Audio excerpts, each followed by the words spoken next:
Good afternoon. Thank you for being here today as we hold our first work study session on potential civilian oversight options. We do have an interpreter here today. Carmen Barajas, would you please introduce yourself? Thank you, Mayor. Yo soy Carmen Barajas. Si ocupa intérprete, por favor, déjeme saber para pasarle unos auriculares. Gracias. Thank you. Thank you for being with us. Councilman DeCiccio has joined us by phone. Good afternoon, Councilman. Thank you, Mayor. Because this is a complex item and there is great interest on the topic, as well as a lot of engagement from the Phoenix City Council, I chose to place this on a work study session rather than having this item on a subcommittee or policy agenda. These work studies allow us to have a transparent process in a public setting. The purpose of a work study is for the council to be able to gather information, do a deeper dive, and ask questions of staff. I want to thank my fellow council members for engaging proactively on these issues.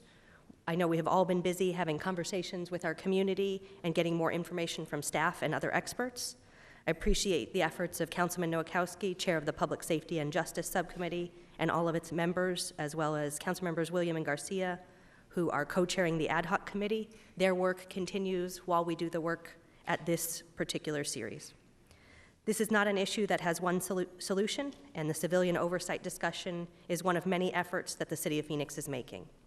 Between accelerating the rollout of body-worn cameras, increased mental and behavioral health training, the ad hoc committee, the community survey, the early intervention system, and other technology enhancements, we are working in the right direction towards better serving our community and increasing trust. We are also working to ensure our officers have the mental health support they need to perform their high-stress jobs, as well as additional investments in technology and training. Because there will be no action taken at this meeting, we will not be hearing public comment. We've had extensive public discussion at prior meetings on this issue, and you can find answers to many of the questions we discussed at prior meetings at phoenix.gov. The presentations today will also provide answers to questions that council members and community members have asked. There are many opinions on this issue. I understand that, but I do ask that everyone be respectful so that we can have a productive meeting and hear the entirety of today's important presentation. We are here to gather information, and I encourage everyone who is watching or here today to get in touch with your elected officials if you have additional thoughts, ideas, or questions. We are today joined by a national expert on civilian oversight of law enforcement, as well as top Phoenix legal experts who will help us get the best information possible as we consider options. Because we have brought together so many experts in the field, we have a long presentation ahead of us. I want to be respectful of everyone's time, so I'm going to try to manage time as best possible and incorporate breaks. Today, we'll first hear from our city manager, Ed Zerker, to give us a few updates on public safety items. Then our assistant city manager, Milton Dehoney, will give us an overview of the day and a recap from the last time we spoke. We think that will take about 15 minutes. Following that, we will hear from Liana Perez, the Director of Operations for the National Association for Civilian Oversight of Law Enforcement, who will speak and take questions for approximately an hour. The remainder of the time will be spent discussing different models and options Phoenix could pursue. Milton Dehoney will be joined by outside counsel Mary O'Grady, Arizona's former Solicitor General and one of the state's top attorneys, and her also distinguished colleague, Haley Crawford. They will provide general guidance on legal issues surrounding each of these options. The plan is to end this meeting no later than 5:30. As a reminder, we have a second work study session scheduled for October 15th, and I'm now going to turn it over to our city manager to get started. Thank you, Mayor, members of the council. So, as the mayor said, we're here today to provide information and an opportunity for significant policy-making dialogue on civilian review models for police activities. And just to recap for a minute, in early July, the mayor and council directed a path forward on these items, on several items. And so I just want to give you a brief status on them. First, as the mayor mentioned, an ad hoc committee was formed to review implementation of previous work on police-community relations. That committee was established. It held its first meeting on August the 29th. It has a second meeting on September the 19th, day after tomorrow. The second piece was authorization to procure services for community-wide and police department-wide surveys. The mayor put review and input on that survey into the charge of the ad hoc committee, and the staff has been working to prepare a scope of work and will get feedback from the ad hoc committee on that scope of work. The third piece was authorization to procure an early intervention system for the police department.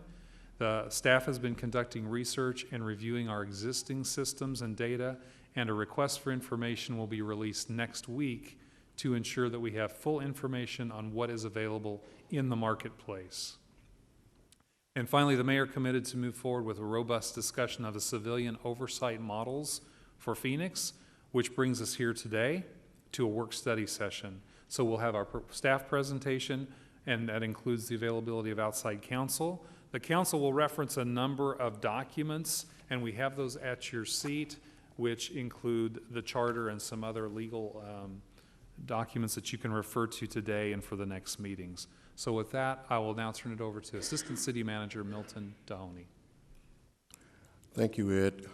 Mayor, members of council, good afternoon. We're here to continue our discussion regarding civilian oversight.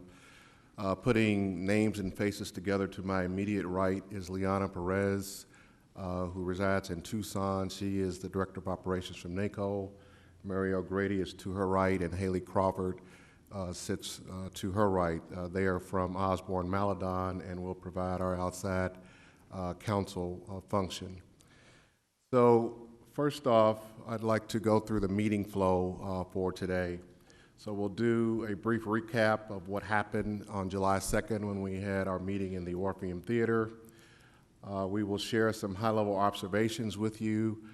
During the course of the summer, we have done a deeper dive with some communities around the country that have one model or another.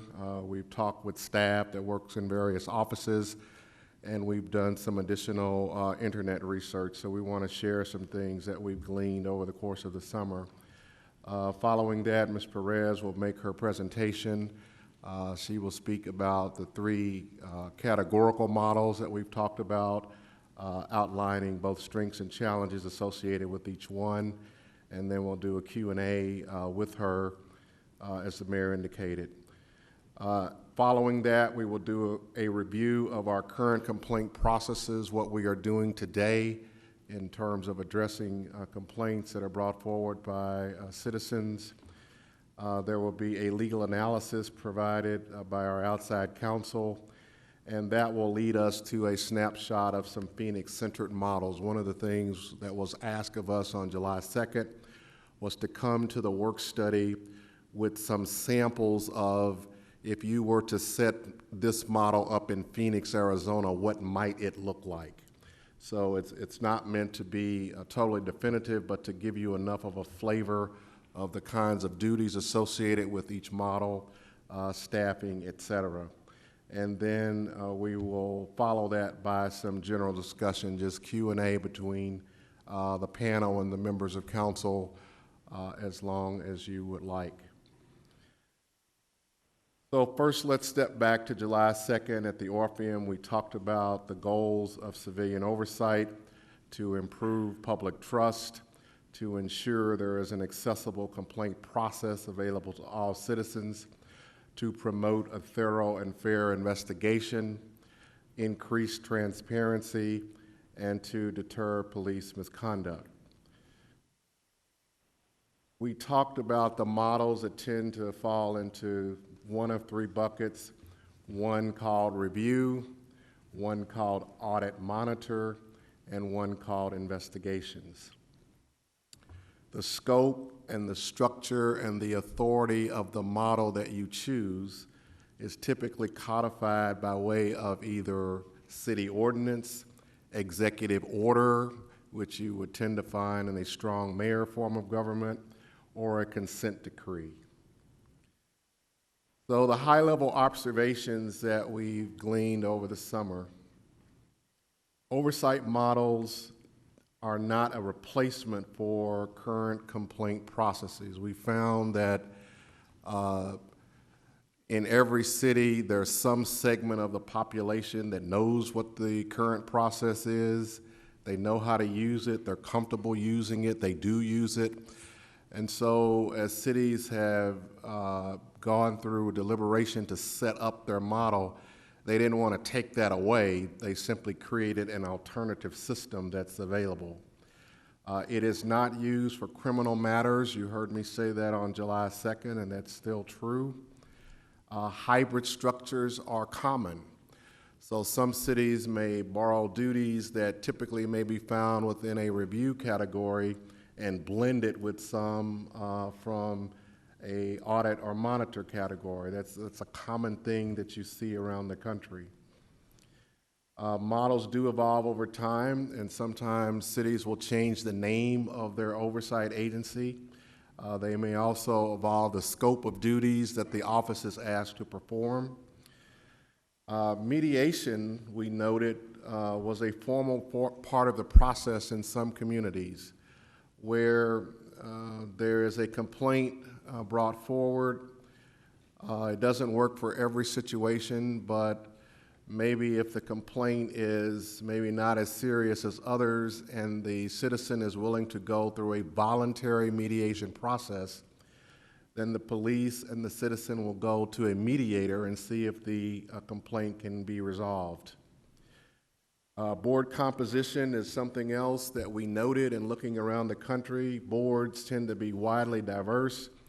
They contain a lot of relevant expertise and background. We found many boards around the country where the board members were either attorneys, retired judges, people that have investigative backgrounds, people from the private sector, people from the nonprofit sector. But regardless of the credentials that they come to the board with, most cities also require them to go through additional training. Because if you are going to assess or in some cases determine the actions of a police officer on the street, you need to have a familiarity with police procedure. And so that training is meant to ensure that that's there. Sometimes they will also provide additional technical expertise as the board needs. Staff backgrounds are equally specialized. A number of the executive directors that we saw that are running oversight agencies happen to be attorneys. Their staff has analytical backgrounds. They're used to dealing with data, large numbers, large amounts of data, and also policy.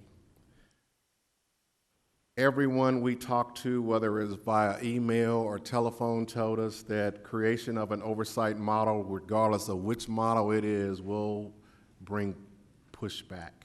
So they told us to expect that. The key is to try to work through it over time as your community settles in on what it wants to do. We were also cautioned that underfunding models hampers their effectiveness. So if we're going to make a choice about a model, we need to give it the tools and resources in order for it to carry out its function. Not doing that would only cause more issues in the community and render the model ineffective.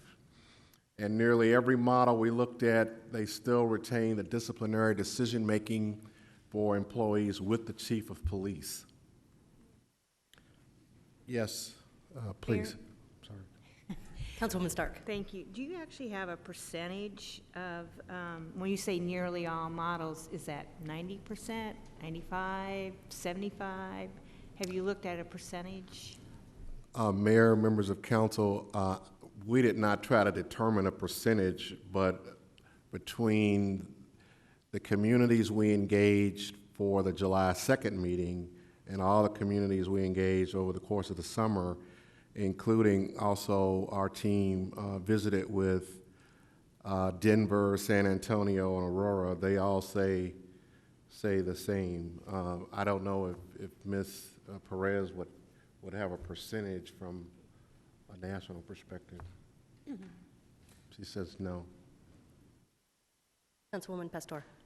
I have several questions, but I'm going to piggyback on Councilwoman Stark. When it says nearly all models retain disciplinary decisions with the chief, in those models, do they also have a process where a decision is made along with the city manager or anyone else other than the chief? Mayor, members of council, essentially the chief is granted their authority through the city manager. Okay. So the chief runs the day-to-day operations of the police force, and what we heard along that line, because it is something that's come up where cities have thought about what if we somehow altered it. And what we heard is that if the officers know that the chief can't discipline them, function is taken away from the chief is virtually ineffective, because it's still a paramilitary environment. The chief is there to run the department, and if he or she can't do that, so to counter it, you have an appeals mechanism, and that's what civil service is. So if you were thinking about check and balance, the chief disciplines, civil service is an appeal office. I'd also turn to anyone on the panel if you have comments on that. Mayor and Council, Mary O'Grady again, outside counsel. We've looked at this in terms of the review of the structure of government under the charter is one of the issues we've been studying. And consistent with what Milton was describing under the charter, it's the manager who has the authority over employees, and the chief is his designee under the department. There's also so those limitations are important in terms of how this whole process works structurally. And there are other issues we'll get into further when we're discussing the sort of Phoenix-centered models, but that's important to remember. Maybe also to your question, I think Liana may have this experience in Tucson. My understanding in the Tucson model, for example, is if there was a disagreement between the chief and the auditor, the city manager was brought in to decide the matter, or maybe explain a little bit about that interaction. Is that what you're getting to, Council? Yeah, I was trying to figure out, it's not solely, if a model is built, and in some of these models, that it's not solely the chief that she'll make, or he or she will make the final decision, but there's a process in getting to that decision with the whole collective. Yes, and it depends. It depends on the model, It depends right? on the model, Okay. but in the city of Tucson, that's exactly the way it worked. As the auditor, if there was a disagreement between the chief and the auditor with respect to the outcome, the deciding factor, if you will, was the city manager. Okay, and that's what I read, that's why I'm asking. My 3 questions. Oversight models are not a replacement for current complaint process. Is that due to due process? Is that due to charter? Or all models have a due process, and this is what's considered a separate model? Mayor, members of council, so in doing our research on that point and in engaging models around the country, and I recall my conversation with the person that heads up the model in Philadelphia, Pennsylvania. So he said they gave some thought to setting the model up where all of the complaints would go through the oversight office. And as they debated that point, they realized that today, just like in Phoenix, a citizen can place a complaint with a council person. A citizen can place a complaint with the city manager, with the police chief, with a number of different entry points, and they're comfortable with the process being triggered that way, so they didn't want to take it away from them. The other point that they raised with us was the office is really not staffed at a level where you would say every single complaint that may be generated has to go through that one entry point. So that's why they didn't do it. Now, the other one that I did not hear, I heard board composition. I did not hear, it's widely diverse and contains relevant expertise and background. I did not hear community member being part of it. Are community members part of the board composition? It's at the, Mayor, members of council, it's at the discretion of however the council sets it up. Okay. So if it's each council person picks so many, if it's you're trying to make sure there's certain expertise on the board, there's a combination of both. There are some cities where the council members appointed someone from their district, the mayor's office added someone that they wanted on there, and then they looked at what kind of expertise was available. And so they then supply technical expertise to make sure there's the right level on the board for the kind of cases they're going to be looking at. But it's all at the discretion of what council wants to do. Okay, and my final and last question. Creation of the oversight model usually met with pushback. From whom? From one segment of the community or another, or also within the government itself. What we heard is there will be some elected officials that would be supportive and others that won't. There might be positions taken on the editorial page of your local newspaper. All of those kinds of things are commonplace. And so what they were sharing with us is you shouldn't necessarily be put off by that. Just know that that's going to happen. It's something that you have to work through. Okay, thank you. Councilman Nowakowski. So you mentioned that we reviewed some cities. What are those cities that you all reviewed? So if you'll recall from the July 2nd meeting, we had taken a look at the top 15 cities in the U.S. by population. Also, we've looked at Las Vegas. We've looked at Boise, Idaho. As I indicated, we mentioned we visited 3 cities this summer. That was Denver, San Antonio, and Aurora, Colorado. We will be visiting with Houston in November. So in the top 15, there's LA, there's New York, Chicago, Dallas, Austin. We've looked at San Jose. And so in each of those cases, and over the course of the summer, we wanted to do it a little bit differently than we did in prepping for July 2nd. So for the July 2nd meeting in the Orpheum, we didn't necessarily talk to live bodies that work in those offices. Over the course of the summer, we went back and we contacted somebody in New York. We contacted somebody in Chicago. We contacted people in Philadelphia. So we wanted to marry up the information that's on the web with what the staff is saying they actually do. In addition, we asked them to present documentation. So if your model was created by way of ordinance, can we get a copy of that ordinance? If the model was created by executive order, can we get a copy of that? So that was the approach that we took. Yes, sir.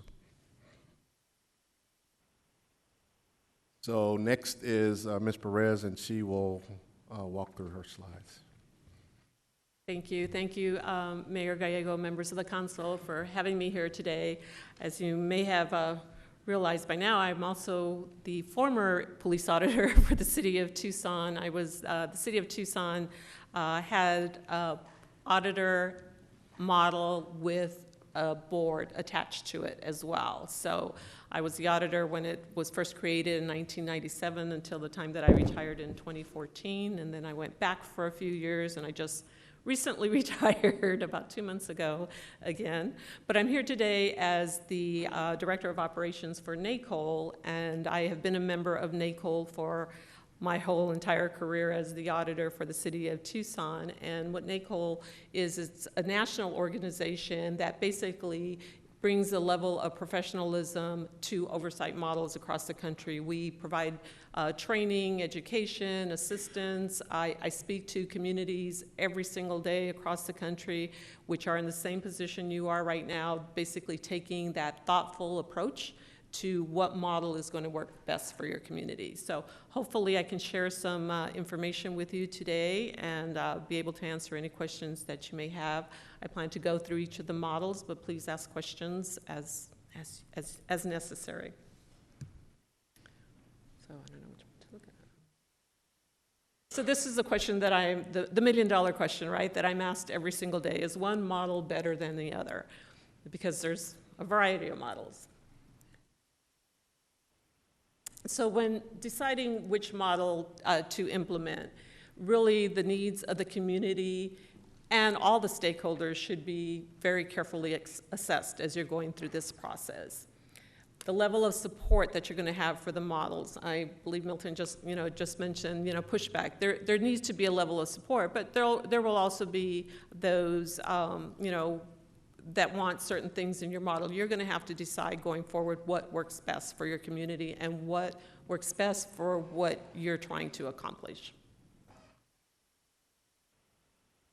The level of authority and independence that you give your oversight entity, be it a board, be it an investigative model, be it an auditor, that is going to be essential to the type of model that you create, because that level of authority and independence is going to establish the level of credibility that you have with your community and with all the stakeholders that are going to be affected. The expected outcomes, what is it that you're trying to achieve? Is it building the relationships between the law enforcement entity and your community? Is it offering that level of transparency on how complaints are investigated and the outcomes of them? So we'll talk about the review model first. So in a review model, these are most commonly the boards and commissions, and those are this is the type of model that allows the oversight agency to review only cases that are closed. And so what they are reviewing are the cases that are investigated by, in your case, your Office of Professional Standards. So they are reviewing the completed investigation once everything is completed, all the way up through the discipline process if that is relevant to the complaint. It's an individual board or commission that's basically authorized to review the investigations, and they can sometimes, here again, depending on how you structure it, they can either agree or disagree on the outcome of the investigation. What they're looking for primarily is, was the investigation thorough and complete? And is there going to be a mechanism to return that for further investigation if the board believes that the investigation was not fair or thorough? The range of authority for the review models is sometimes there will be professional staff, but sometimes these models, the board models, are usually volunteers, volunteer board members. I mentioned the City of Tucson. The board for the City of Tucson were not professional staff, they were volunteers. They were each appointed one each. The mayor appointed one individual, and each of the council members had an appointment to the board. But they were served by professional staff, so in order to be able to carry out their duties, the city manager's office or the police department's office of professional standards also provided them with information they needed to carry out their duties. Again, mostly volunteer board members are the ones that are, there's very few cities that actually have where their boards are actually considered staff. The only one I can really think of offhand is Atlanta. They have an executive director that actually works for the board, and but the board kind of interacts with that executive director on a regular basis, but they are paid staff.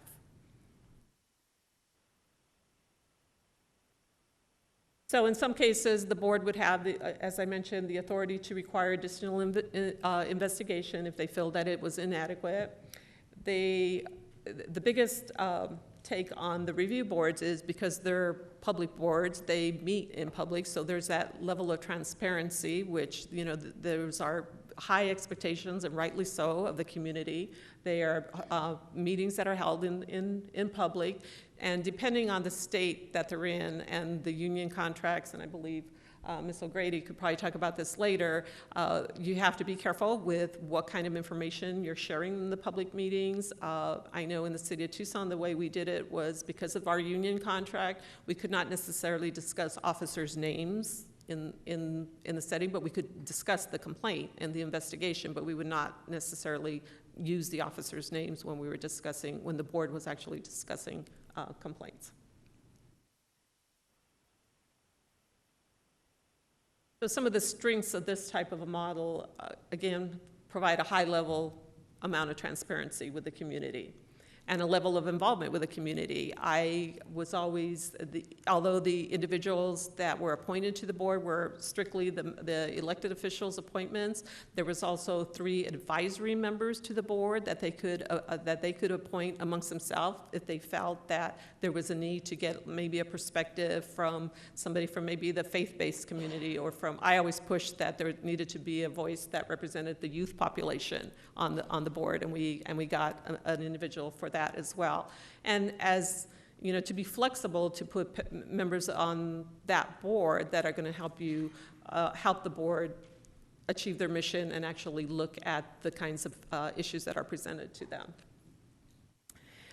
And another strength is that the police departments are more likely to take action on recommendations that are made before these boards that are made in public. So these are things that are publicly there's that accountability level if these recommendations are being made in public. Some of the challenges of these types of oversight entities, sometimes they lack the independence to be effective. And again, that's all about how you structure it and what level of authority you give the board. Usually they're operating with a chair and a vice chair that are kind of acting in the manner to be able to either select the number of cases to be reviewed, because if you're working with an all-volunteer board, they're not meeting like on a regular basis. Maybe they're meeting once a month. That's a big ask of volunteers to look at cases every single month. So their time may be very limited as far as what they can actually provide to you. It also entails a systemic training of the board members, which can be very costly. So to keep all the board members at a level of understanding, even as simple as kind of like the nomenclature of the police world with respect to, you know, terms and jargon that is used in some of the police reports, understanding how to read case reports, understanding what you're listening to when you're hearing a radio transmission, or what you're seeing in the body-worn camera or the officers, the mobile vehicle terminals. All that stuff is training that you have to provide those boards, and to create them, because they're all volunteers when they're coming on and off the board, to have them all at the same level of training is somewhat of a challenge. So the ongoing monitoring auditor model, of course, this is the model that I'm most familiar with because this is what I lived for 20 years. It seems to be one of the more popular ones nowadays. I would say that probably of the top 90 to 100 oversight entities across the country, usually there is some kind of a component of the auditing monitoring model built into their oversight entity. This model in particular allows the oversight entity, or the agency rather, to actively engage in many or all the aspects of the complaint process to some degree. It's most commonly referred to as either an auditor, a monitor, or ombudsman. They're sometimes used interchangeably. The range of authority for this type of model, they can actually be set up to take complaints. My office had a complaint intake function, so we could take complaints in my office directly. We could, the auditor and monitors usually are involved in complaint classification. So usually your Office of Professional Standards, they're classifying the complaints as they're coming in with respect to, do they fall under a operational standards type of a complaint? Is it professional types of behaviors? So as far as the auditor or monitor, they can also be involved in how that complaint is actually categorized for investigation. They can also be, because they're part of the ongoing process of the investigation, they can also be involved to some extent in the investigation with respect to either how that case is going to be assigned for investigation, what the plan is to investigate that complaint. And I'm talking about some of those complaints can get very complex and the type of investigation that's needed to do a thorough job. They can observe the interviews of not just the civilians and the witnesses, but also the officers as well. And they can actually be a part of the evidence collection, in that if you're participating in the intake process, you're actually, sometimes the complainant is going to bring you evidence there. They're going to bring you pictures on their camera. They're going to bring you copies of medical records. They're going to bring you information that is actually considered evidence collection.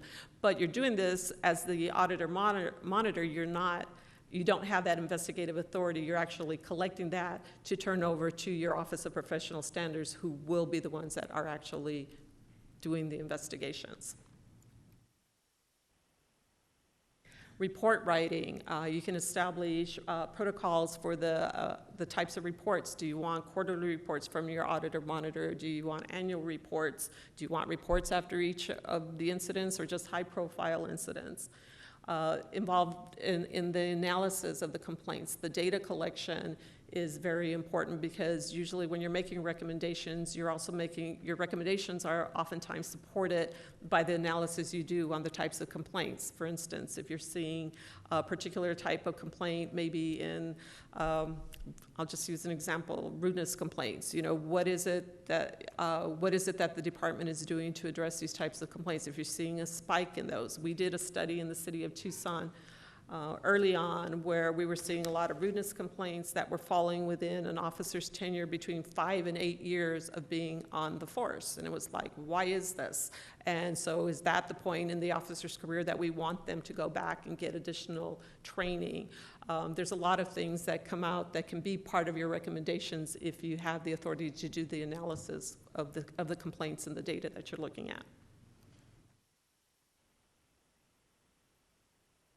Strengths, here again, identifying issues on how the complaints are handled from start to finish. You can identify the systemic issues for policy, training recommendations, supervision, if you're drilling down to all the levels of how you can evaluate a complaint and what it may stem from. Sometimes it's because of supervision. Sometimes you're seeing complaints in one particular squad or one particular unit. Are those the areas that you need to concentrate on? But because as the auditor or monitor, you have access to all that information and all that complaints, all the complaints, you can make those recommendations with good foundation. Assessing the effectiveness of early intervention system to see how effective those are in addressing complaints. And then there's that also ability to garner the community trust, because part of the auditor's model, and I don't have it in these slides, but is also a critical outreach component too, that you also have to establish those relationships with the stakeholders in the community as well. Some of the challenges with this particular model is basically what's also part of the strengths, because if you're charged with collecting the data and the reporting trends, you need to have the appropriate staff and resources to be able to do that, because you're getting volumes and volumes of information. You have to have the adequate staff with that level of knowledge to be able to meet that, those requirements. Identifying, again, patterns and trends requires extensive data analysis. Some of the larger entities, even some of those that Milton mentioned, a lot of them have research analysts on staff as part of their audit or monitoring teams. Councilwoman Pastor, did you have a question? Yes, you speak about staff, and I meant to stop you with the other model. What would the cost be? You're talking about staff, and who did, I assume I know who determines what that model looks like, or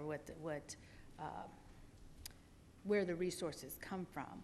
But where do these models live? In what department or what area do they live in? So I think that's something that you're going to address with some of the others. So Slides, where but does Tucson? the city of Tucson, and most of them are reporting to either, depending on your structure, your governmental structure, they're either reporting to the city manager or to the mayor's office. Okay. Most of the models physically try to be located like outside of City Hall if possible, so that it's a comfortable environment for your complainants to come forward. The structure, it depends on the level of authority that you're creating as far as what type of resources you're going to need. Yes, resources in the sense of money. Resources, yes, well, money buys you, gets you the staffing. Yes, exactly. All right, thank you. Oops, did I cover everything on that?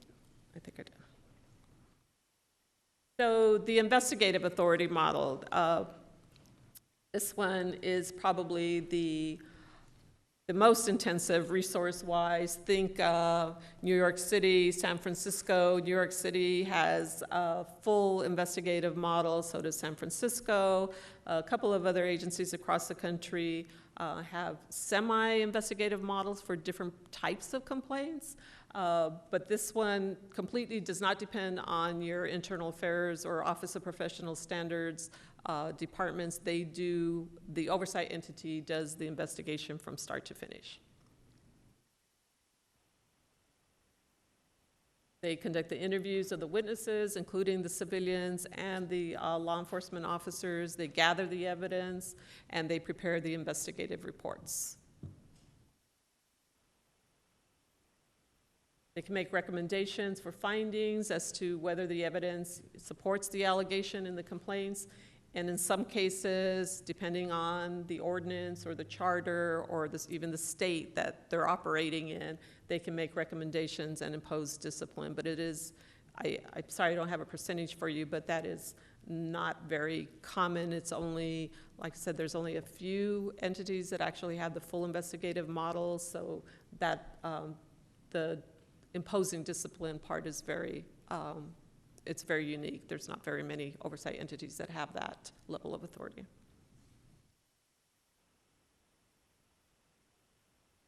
So the strengths here are obviously from the perspective of the community that you're taking the complaints completely out of the law enforcement agency's hand because the investigation is done completely outside of the police department. So that level of trust that you're building with the community, that somebody outside of the department is actually conducting those investigations. It avoids some of those inherent conflicts that some people perceive are kind of challenges to Office of Professional Standards, where the staff in there, you know, in some agencies, police agencies, they rotate in there, but basically they are their own, you know, officers from within the department that are rotating through there to do the investigation. So sometimes those are perceived as conflicts for the credibility of those departments. The challenges are obviously, this is probably the most expensive model to implement, the size of the staff and the costs needed to run the agency. You also have to be able to have access. If you're going to do complete investigations, you have to have access to everything. You have to have access to the body-worn camera video. You have to have access to the video from the cars, all the radio transmissions, all the stuff that your Office of Professional Standards does right now to conduct an investigation. Your oversight entity is going to have that access if they are going to be an full investigative model. Some of the challenges are also the police departments are also resistant to having non-police investigators, you know, conducting investigations of them. So that's kind of the pushback that the full investigative models usually get. And especially the models that have any kind of authority with respect to like subpoena authority or the authority to make discipline recommendations, those are things that are usually challenged and legally challenged. Councilwoman Stark. Excuse me, thank you. So is there some type of background you need to have to be on an oversight council or organization? Do you have, is there training or is there some kind of job description, for lack of a better term? Councilmember Stark, when I was first appointed to this position, my city manager at that time, I said, there's no blueprint. there's no how-to on this. It was created. My background is civil rights. I was a civil rights investigator for the Arizona Attorney General's office. A lot of the heads of these agencies have a law background. I mean, most of them are lawyers. The investigators that are assigned to these agencies usually have either some kind of investigative experience. Usually, what I have found that the investigators that have worked for me, I mean, any kind of a background in looking at like persons that civil rights types of complaints are very helpful, but there's a variety. We have people that, especially for the outreach portion of it, you want individuals that actually have a background in working with the disadvantaged populations and know who in the community you need to engage with to address, issues, either the issues that are high priority or highly visible, or issues that you may not even know about. So the outreach individuals assigned to some of these agencies are very beneficial, and they usually have that come from an advocacy type of a position.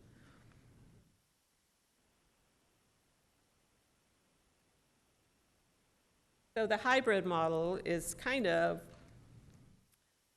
a little bit of considering what works best for your community, because oversight's not really a one-size-fits-all approach. When I mentioned I get these calls every single day, and I'm always asked, well, what is the best model? And it's like, we do not really, NACOL as an organization, we never endorse a best practices model, because the conditions in every community may be unique to that community. You need to establish some of the essential parts of your oversight model, but the conditions of what you're trying to accomplish may be very different from one community to the next. So really empowering your oversight entity with a combination of models and authority that best meets the needs of your community and what you're trying to accomplish is the best model.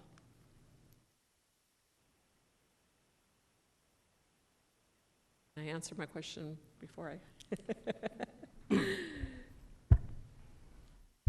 and to get ahead of myself in my slides, I apologize. So I believe we're at the point of answering questions. Okay. Councilmember Garcia. So we're in a position where we really need this, right? Last year, we were the deadliest police department in the country. And so my question's a little bit on the EIS. You mentioned the EIS in one of the models, and I want to know how in other places the EIS communicates with the oversight committee. We're also still figuring out the EIS. So we're trying to figure out both things as we go along, but one of the things I'm really interested in is how they're going to communicate to each other. The oversight entity with the police department investigations? With the EIS system, with the early intervention system, how does that communicate with some of these committees across the country? So a lot of the agencies that actually have early intervention systems, that's part of the data that you're collecting, right? Because if you're the oversight entity, you should have access to, not necessarily, you don't actually have to have access to like the names of the individual officers that are being referred to the early intervention system, but you want to be part of the decisions as far as what triggers you're going to put in place with the early intervention systems. Like, is it X number of complaints or X number of complaints in a particular category? But I believe that the oversight entity plays a critical role in what your expectations are as far as what are the checks and balances that you want to build into your oversight, into your system, your early intervention system. I will tell you that the city of Tucson, from my personal experience, we had early on an early intervention system, and I would get like regular reports, just numbers of how often officers were being referred to and were there repeat instances or repeat complaints in particular categories, and those were the ones that we would kind of flag, if you will, for follow-up. We went through several modifications of the type of early intervention system that we had because of different challenges in the record keeping on that, but I believe it should work very hand in hand with your oversight entity because it's really part of the process if you're looking at patterns. Just a quick follow-up on on how Tucson functioned, and just to clarify, so you were staff of, basically essential staff of the city, and then how would you coordinate, or how would the monthly, how would you communicate, or what was the purpose of the board itself? Would they decide what you looked at, or would you present to them and they would make determinations? Like, how did that work? So, good question. The board itself was basically independent of my office. I didn't report to them and they didn't report to me, but I assisted them in their efforts of what they wanted to look at. The board met on a monthly basis because of that critical time that they only had, 2 hours once a month. Our department would give them a list. The Office of Professional Standards would give them a monthly close list of the cases that were closed, because their level of authority is they can only look at a complaint once it's completely done. So the chair of the board would actually pick 3 cases a month that they may want to look at. Sometimes they would say, we want to look at 3 use of force complaints, or we want to look at 3 rudeness complaints. It was completely up to them what case they wanted to look at. And all the information from that investigation, the whole investigative file was copied. We used to do it in paper, then we went to thumb drives.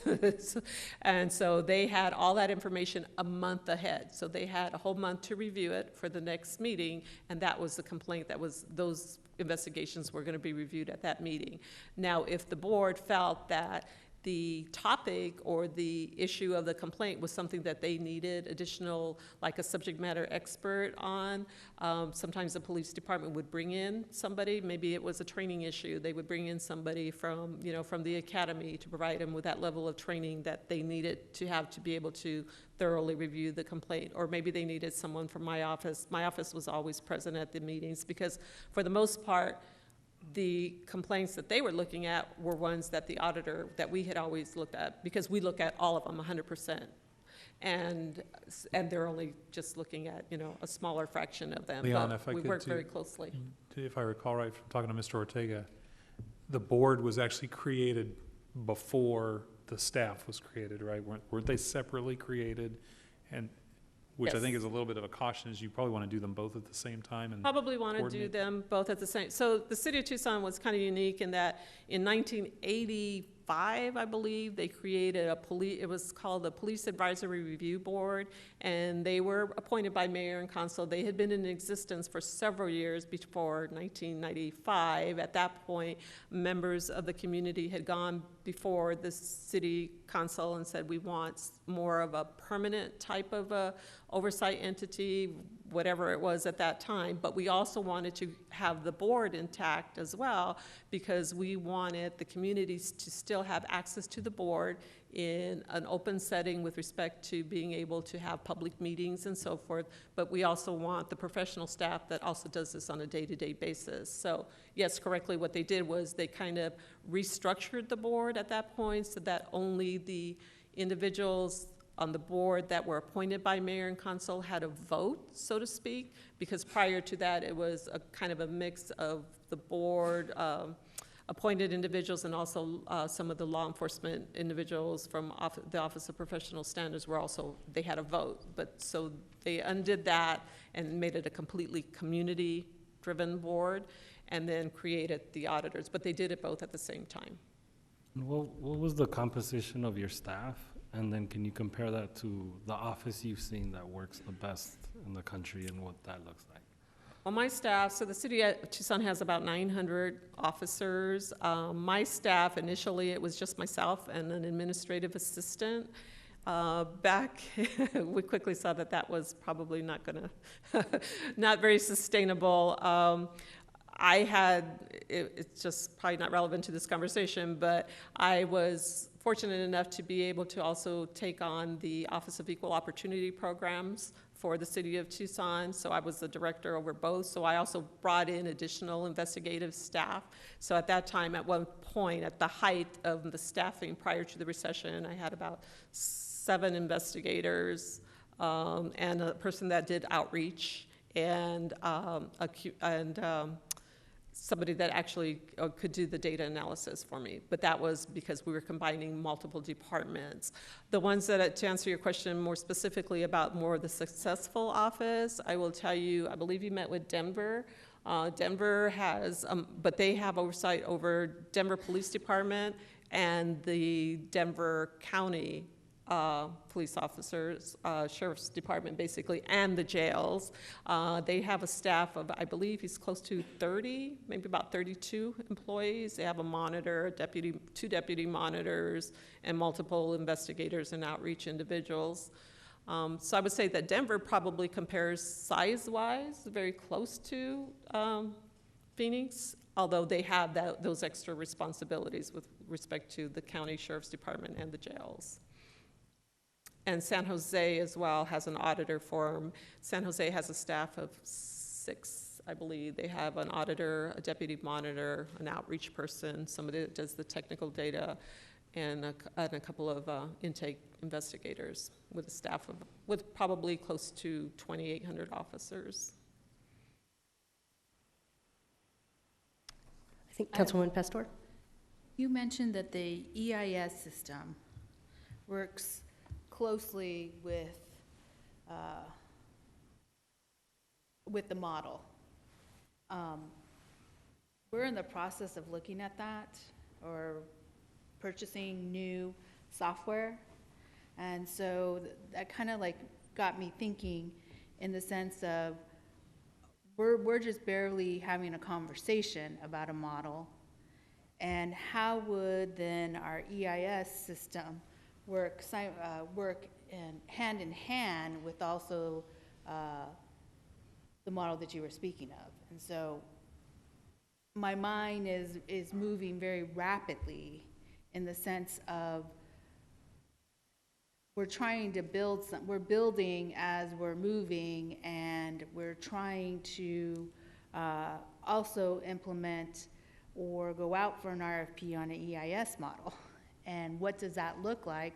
And what do we need to look for and put in? I think, if I may, I think one of the biggest factors that you also want to look at, if it's going to work hand in hand with or closely with your oversight entity, I think you need to keep in mind that your early intervention system is not always about just complaints.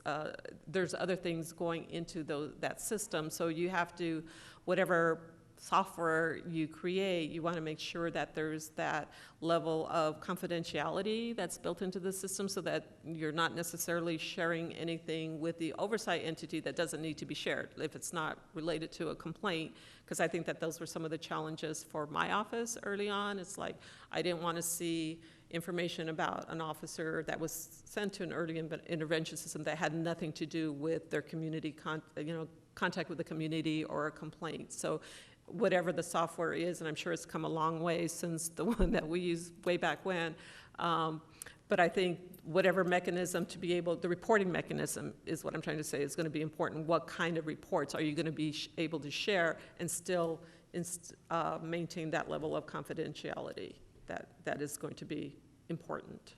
So if I could add to that. So in Cincinnati, we had an early intervention system, and we also had a civilian oversight board. The board did receive statistical information from early intervention. They never saw a name. They just saw, here's statistics on officers. How many times was this officer flagged within the way the early intervention was set up? It was not meant to be punitive, because early intervention is allowing the police administration to help address maybe something going on with that officer. The question the board would pose is, okay, we're looking at number 202, and within the last 6 months, there are 7 flags. What did you do about the flags that you saw? That allowed the board to engage, again, not names because it was confidential, but simply making sure that someone was communicating with that officer about what that picture was looking like. And so that's how it was sold. It was part of the negotiated consent decree that we had. But because it was confidential and because officers knew their names weren't just thrown about, and it really didn't matter who the person's name was, it was what is the picture that you're seeing and what are you going to do about it?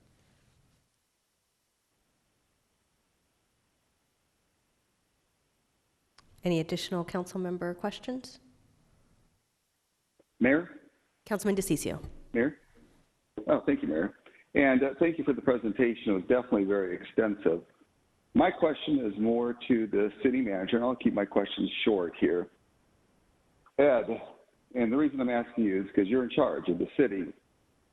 I asked for a report yesterday that basically said, how many times was the chief overturned, where she asked for and expected harsher penalties on police officers, and when the penalty was actually reduced afterwards, it looked like 50% of the time, 54%, something like that, she was overturned, or our police chief was overturned in the last several years. Whereas in the civilian side, they upheld the harsher penalties about 74% of the time. What specific cases, because we've done a ton of research on this, what specific cases do you know of that the city of Phoenix meted from the police chief or even one of the other boards that should have been more harsh? What case have we failed at? What specific cases have we failed at? Where the police chief didn't do her job or his job at the time? I'm trying to process the question. So you're asking where have we the failed? chief wasn't hard enough on the officers? Is that? No, where's the police chief failed? And what cases has she failed? Well, I'd have to look at them all. I don't know that that's not the approach that I'm taking to it. I think the chief's discipline takes into account all sorts of information. Right. But help me understand what you're trying to get at here. Well, I'm trying to get at, do we have a broken system? Do we have a corrupt system? So where has the police chief failed to address the concerns, not the concerns, where has the police chief failed to met and to deliver the penalties on a police officer who was inappropriate? Where has she failed on that? Well, I don't know. Since she's been there. Well, I don't have anything at the top of my mind, no. There is none, because the fact of the matter is she has not failed. No, she has not failed. If anything, You're she's correct. been more harsh. Right. She's been more harsh than what she should have been, because 50% of the time she's overturned.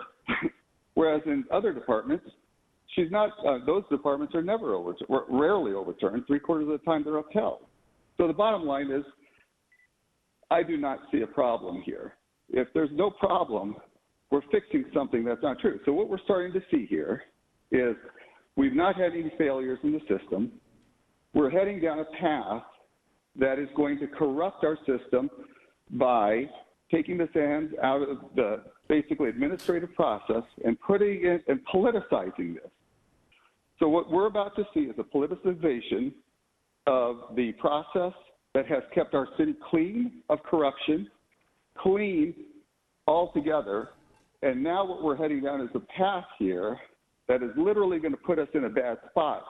It's going to be under all of the guise of transparency, but we cannot even identify a problem.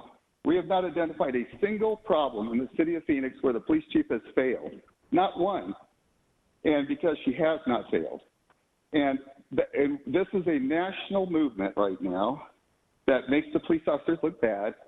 It's meant to corrupt the system to where individuals will be able to take over a police department and create enough noise and anxiety in the public that will cause a shift to where then we're not going to have policing done in the city of Phoenix that's been exemplary. So my position is this. If you're going to be looking to add one more member, two more members to the DRB, add more citizens on there, I'd be open to something like that. If you're looking for political ombudsman and things like that, I'd be open to something like that. Open, possibly, depending on the structure. But no one police officer, listen to this, no one police officer's career is less valuable than the city manager, mine, the mayor, the police chief, at all. Their single career of a police officer that could be potentially ruined by some individuals is worth more in value than the careers of all of us put together. So this is the path we're heading down right now. It's a politicalization of a process that has been clean and free of corruption. Thank you, Mayor. Councilmember Garcia. I mean, I don't think I want to, I'm going to go back to questions and, I just, yeah, it's hard to hear that after, you know, some of the stuff the families have gone through and the things we've had to do the last couple of months. But I wanted to talk about also the process, like at some point talking about victims' rights, or you know, some of the failings that we have in our current process is that, for example, family members or witnesses of a situation kind of have nowhere to come to. And so I wanted to have, what was the relationship between like an audience with, like, was your board ever able to have a conversation with the mother or someone that was at one of the incidents? Councilmember Garcia, yes, that's actually one of the very important roles that the oversight entity takes on, not just the auditor or monitor, but also the board itself.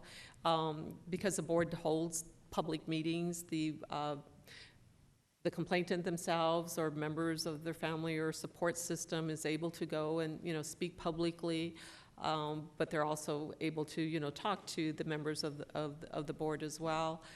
The complainants that would come directly to the auditor or monitor, you establish that kind of relationship that I always said that my role was being an advocate for the process, to ensure that the process was fair to both sides, not just the complainant, but the officers as well, because that was a number one, the level of credibility that the office relied upon. So when the complainants would actually come directly, in Tucson, they can file the complaint with the auditor, or they can go directly to the police department, or they can also file it through the elected officials' offices as well.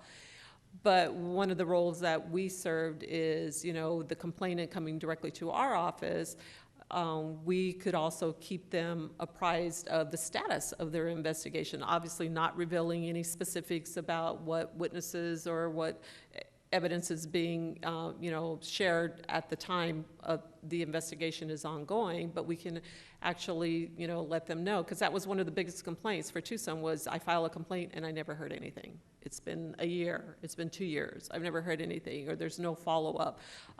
With establishing that kind of relationship with the complainants, that at least you're going to advocate that the process treats them fairly, is very critical to getting that level of trust. And sometimes, you know, the outcome is always whatever the facts support on a complaint. And so sometimes, you know, the outcome of an investigation had to be, you know, this is a not sustained, you know, complaint. We can't substantiate it. The evidence doesn't, you know, doesn't support your, you know, the allegation. But I could tell the complainant that exact same thing and say, you know, I looked at all, I listened to all the interviews, I observed the interviews, or I had questions during the interviews. I looked at the exact same evidence.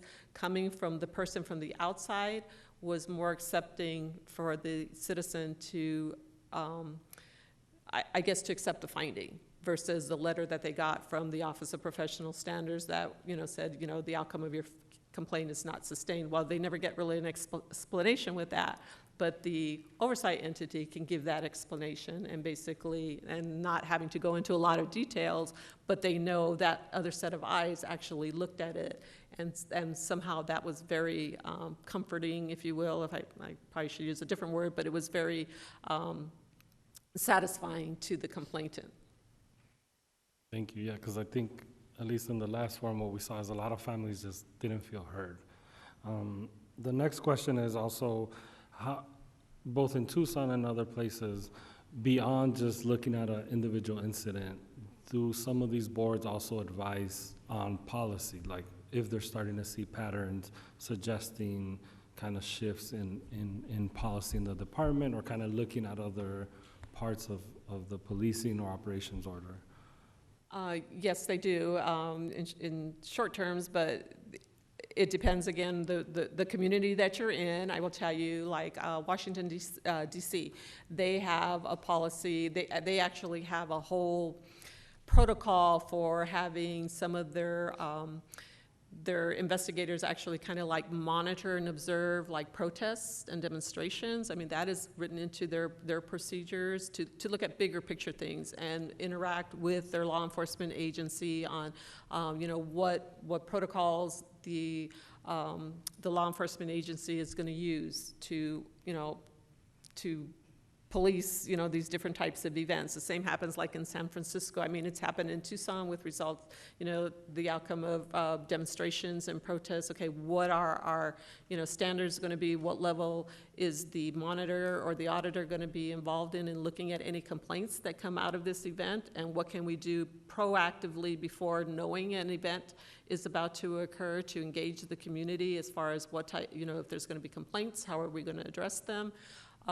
So there's bigger picture things that can come on any given day. So I didn't mention this in any of the slides, but it's also very important when you're writing your ordinance or whatever language you put in it to also have that flexibility that, oh, sometimes it may not just be complaints that you're looking at. There may be a particular incident or some kind of a national event or something that requires some kind of level of involvement for your oversight entity, and it becomes something that can also be an arm, so to speak, of your city government or your elected officials to say, you know, well, you know, our oversight entity is also going to play a role in this.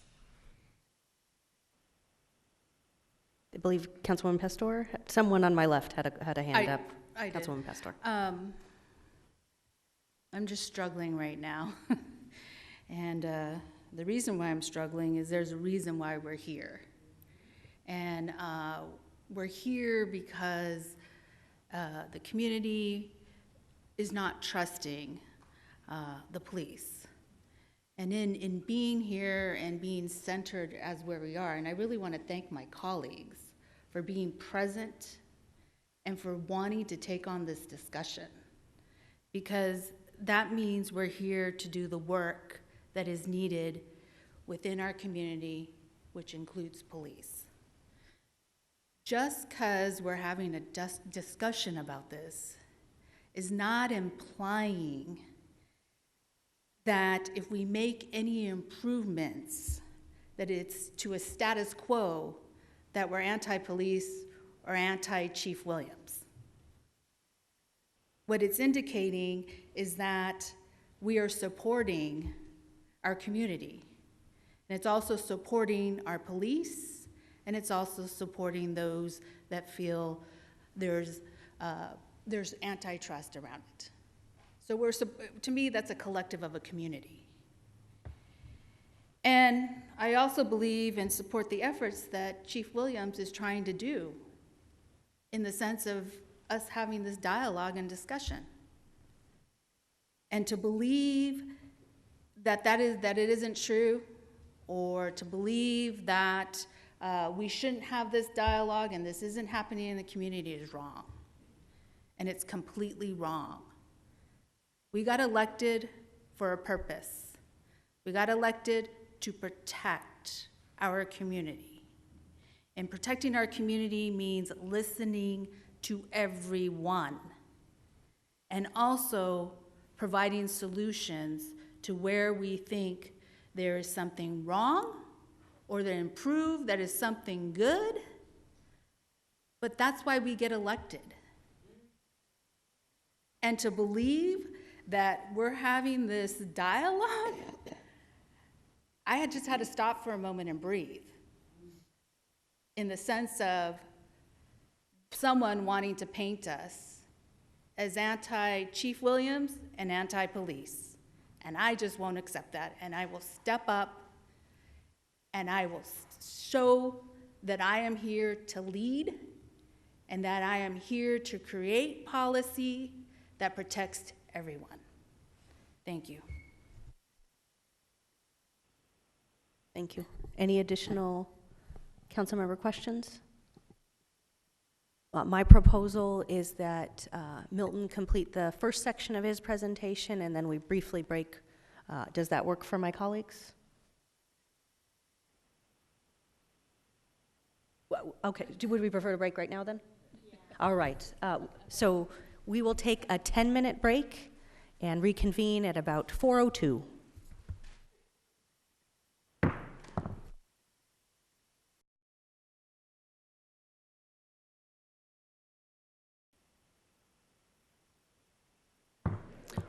Welcome back. We will continue with our work study session. Appreciate your patience during the break. We will turn it back to our Assistant City Manager, Milton Dohoney. Thank you, Mayor. Members of council, we want to move on with our discussion on civilian oversight. So next we want to take a look at our current complaint process. What are we currently doing? So complaints come in a variety of ways. We've mentioned earlier in the meeting, they come through the mayor's office, through council offices, through the city manager's office. They come directly to police themselves. Complaints would be sent to PSB or the precinct, depending upon the nature of the complaint. For the benefit of people watching on television, our PSB in many cities is referred to as internal affairs. It's the same. PSB would conduct an investigation, and then there will be a finding. And the finding will come in one of four forms. Sustained means that the allegation that has been placed against the officer, evidence indicates that it did occur and the officer was in violation. Not sustained means that there's insufficient evidence to determine if it occurred or not. Exonerated means that the action did take place, but it was within policy, therefore the officer was exonerated. And unfounded means that the evidence indicate that it did not occur at all. As indicated previously, after the findings have been determined, a letter is sent to the complainant. If the findings are sustained, then corrective action or disciplinary action is in order. There is a disciplinary review board, which I mentioned during our meeting on July 2nd. So that board is a combination of sworn personnel and citizens. I think I used the term, think of it as a jury pool. So people will rotate out of the pool, hear a case, and then go back.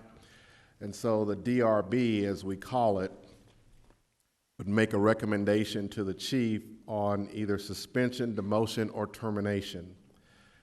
That goes to the chief. The chief has the option of accepting the recommendation from the board. She can lower the discipline or she can make it more severe. Once she makes that decision and that information is transmitted to the officer has the option of appealing demotion, suspensions, or termination to the Civil Service Board. Civil Service Board is made up of 5 citizens. They have their authority ceded to it within the city charter, and so they can either affirm the action the chief took or they can amend it. They can reduce it, they can eliminate it altogether. So parallel to the complaint process is the use of force process, and I'd like to walk through those steps for you.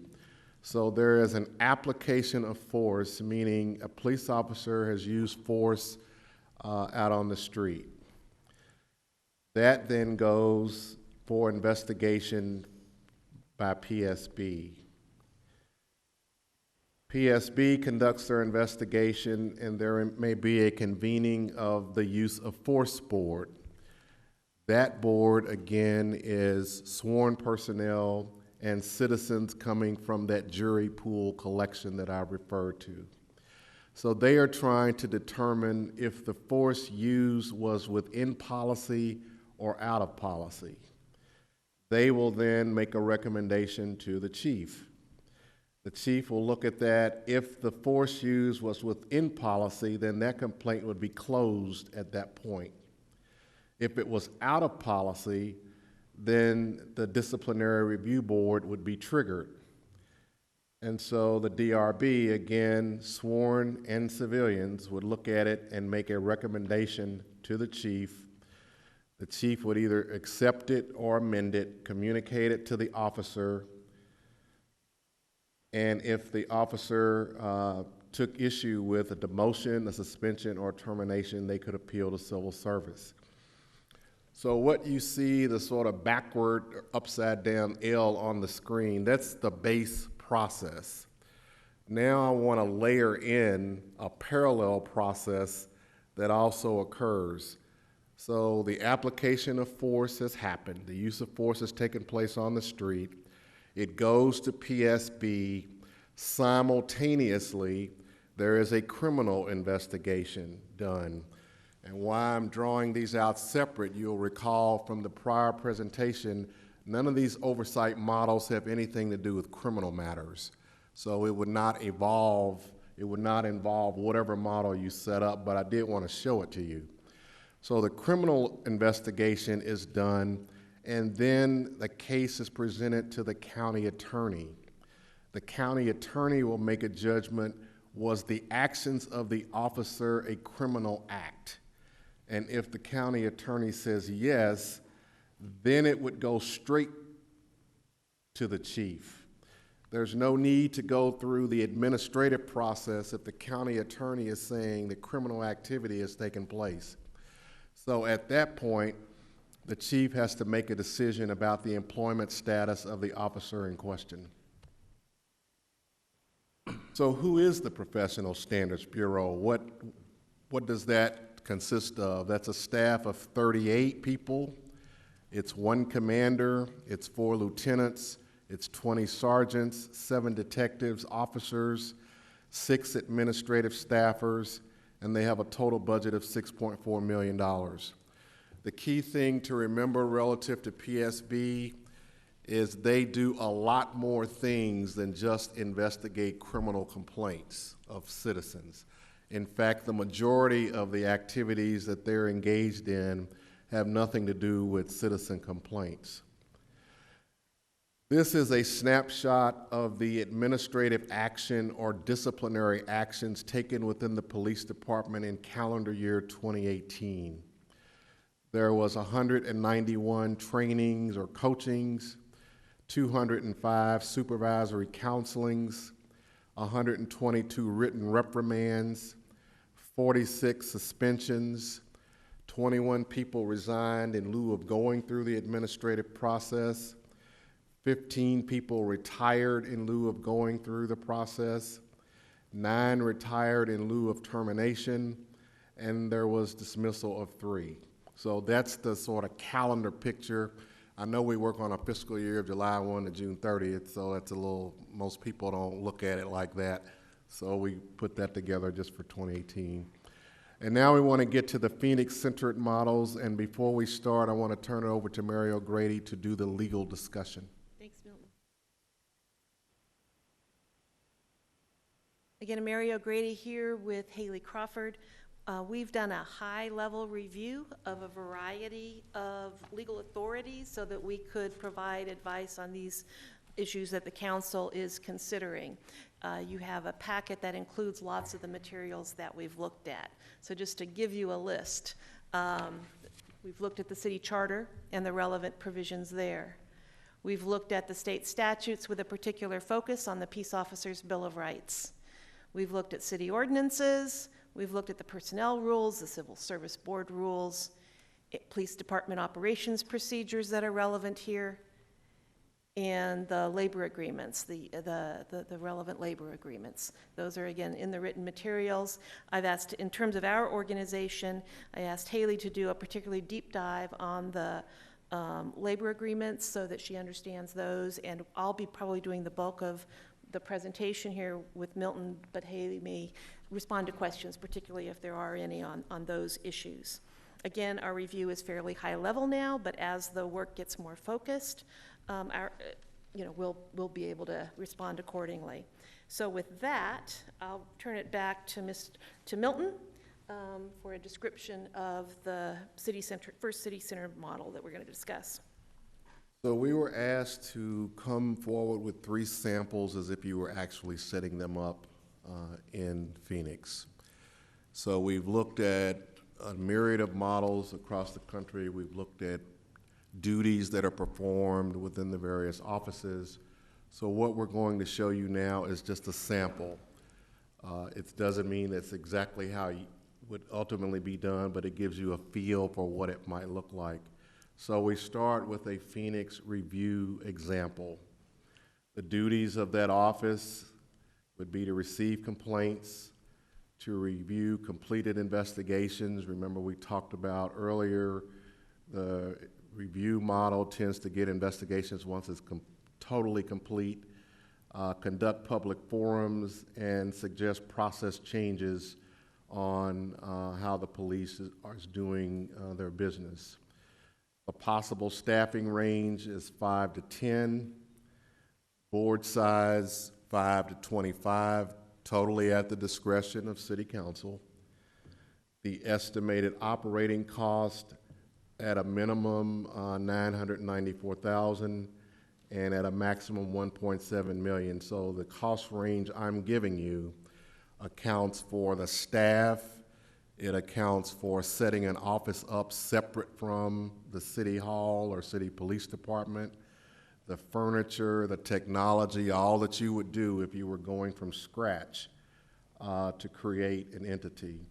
The starting point for this model would be scope refinement, meaning you would have to decide, are these the duties you would want that office to perform, or do you want the office to do something else? You know, what kind of board you would want, et cetera, and then the beginning of drafting the ordinance. I'll go back to Mary now to make a legal analysis comment on what I just said. Thank you. So on this model, the critical point is that the review happens after the disciplinary work has been done. So they talk about the investigation being completed, but it's not just the PSB investigation.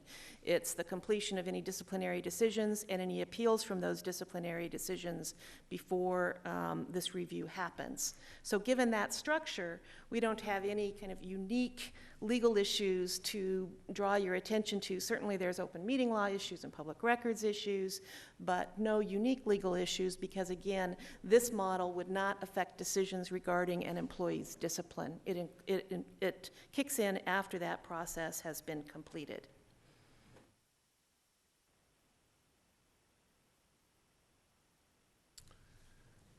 So next is an example of the Phoenix Police Auditor. The sample duties: receive and review complaints, monitor witness and officer interviews, make policy recommendations, make training recommendations, audit completed investigations, conduct public forums, suggest process changes, and produce special reports. So one of the significant differences in this model versus the one I just talked about, it goes back to the point that Liana mentioned earlier. The auditor in this model would have the authority to be present when police are questioning witnesses or if officers were being interviewed. The staffing range is 5 to 14, board 0 to 25. An auditor doesn't actually have to have a board, but it's an option. The cost, a little over $1 million at the low end, $2.2 million at the maximum. Starting point would be scope refinement as before. Are these the duties you would want the office to do or something else? Ordinance drafting and then addressing legal issues, and Mary will comment on those. Thanks, Milton. Yes, and this is different, again, because the auditor gets involved earlier in the process. And so we have more procedural issues. Again, that contemplates that they would be monitoring witness interviews. So although the auditor wouldn't be involved with any decisions regarding employee discipline, because they're involved at that early phase in the process, there are more procedural issues. This may be the confidentiality requirements that apply to any disciplinary matter until it is completed. If it affects the timelines that are established by state law, the 180 days to complete that work, and any other procedural issues like notice and who can be present at interviews. So we'd be wanting to pay attention to those procedural issues. It does not implicate the city charter because the model does not affect decisions regarding an employee's discipline. It's more those procedural issues.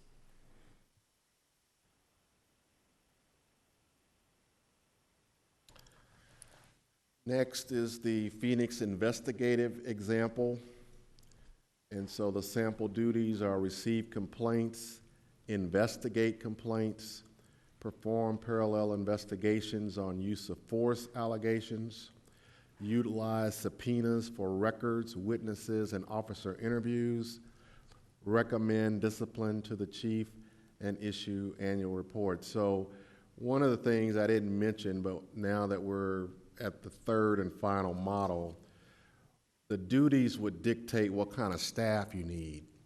So in this model, where you're hiring investigators, you need people with an investigative background. The possible staffing level is 15 to 22, board size 5 to 25 at council's discretion. Estimated operating cost 2.3 million to 3.4 million. And similar kinds of starting points, scope refinement, ordinance drafting, and Mary will now address legal issues.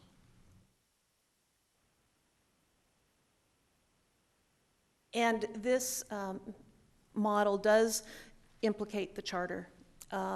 As described, it may require a charter amendment to change the authority of the city manager or the manager's designee over personnel decisions, which in this case is the chief. And of course, if we're getting into charter amendments, that would involve an election. I also wanted to note that the charter's prohibition against city council involvement in personnel decisions was something we looked at when looking at this model. Now, why this comes up is because of the potential if the city council is actually selecting this board, then I think it implicates this charter provision. You may note, like the Civil Service Board is a citizen board appointed by council, but that is established by the charter. The charter establishes, that the personnel decisions like these are under the city manager, and the city council is not involved with those. So you would be looking at potential charter amendments. There are also potential procedural issues under all the relevant laws that we've described previously, because this would be involved, from day one in proceedings that could lead to discipline. So the Peace Officers' Bill of Rights, the labor agreements and all those confidentiality requirements and process requirements are implicated. Give it back to Milton. So now, Mayor, members of council, we're ready for general discussion. We can answer questions on any of the sample models or questions on whatever you may want to ask us. Thank you. Councilmember Garcia. Before we go into the models, I wanted to go back to our current process, and just clarifying that none of the current processes get triggered unless Professional Standards Bureau, who's made up of all law enforcement, decides so. Is that correct or not? When you say none of the processes get triggered, I'm not. So in how these graphs go along, it seems like they all, as soon as the incident happens, it goes to PSB. Yes, and sir. PSB determines if it moves on from them or not. So if they find nothing wrong, then the complaint ends. Or is there still an ability for some of the other boards to say, hey, we want to look at that? There is an ability for it to move on beyond PSB. So PSB is going to communicate with the chief and other people in the department. So similar to what you heard from Ms. Perez earlier, they could be directed to reinvestigate certain aspects of what they just did. They could be directed to go and engage other people. So in the pure sense that I'm interpreting your question, they do not have the ability to just kill it, meaning nothing else can happen. And then follow up to that, who makes up the use of force board and the disciplinary review board? So there are sworn members on both boards, and there are civilian members on both boards. So the reason that I like using the jury pool analogy, it's not like the same people sit for every case. It's a different set of people every time a case comes. So there will be officers assembled, what rank they hold. I would defer to the chief's office to comment on that. There would be civilians that come out of that pool and sit on use of force or disciplinary review. Their functionality is essentially the same. They're going to advise the chief on what they see. Do you see an out-of-policy use of force? Do you see a disciplinary act that warrants some kind of discipline? They're all there to be advisory to the chief as the process moves forward. And to sort of close that question, the chief can take the recommendation that they make to her. She can go with it, she can go less, she can go more.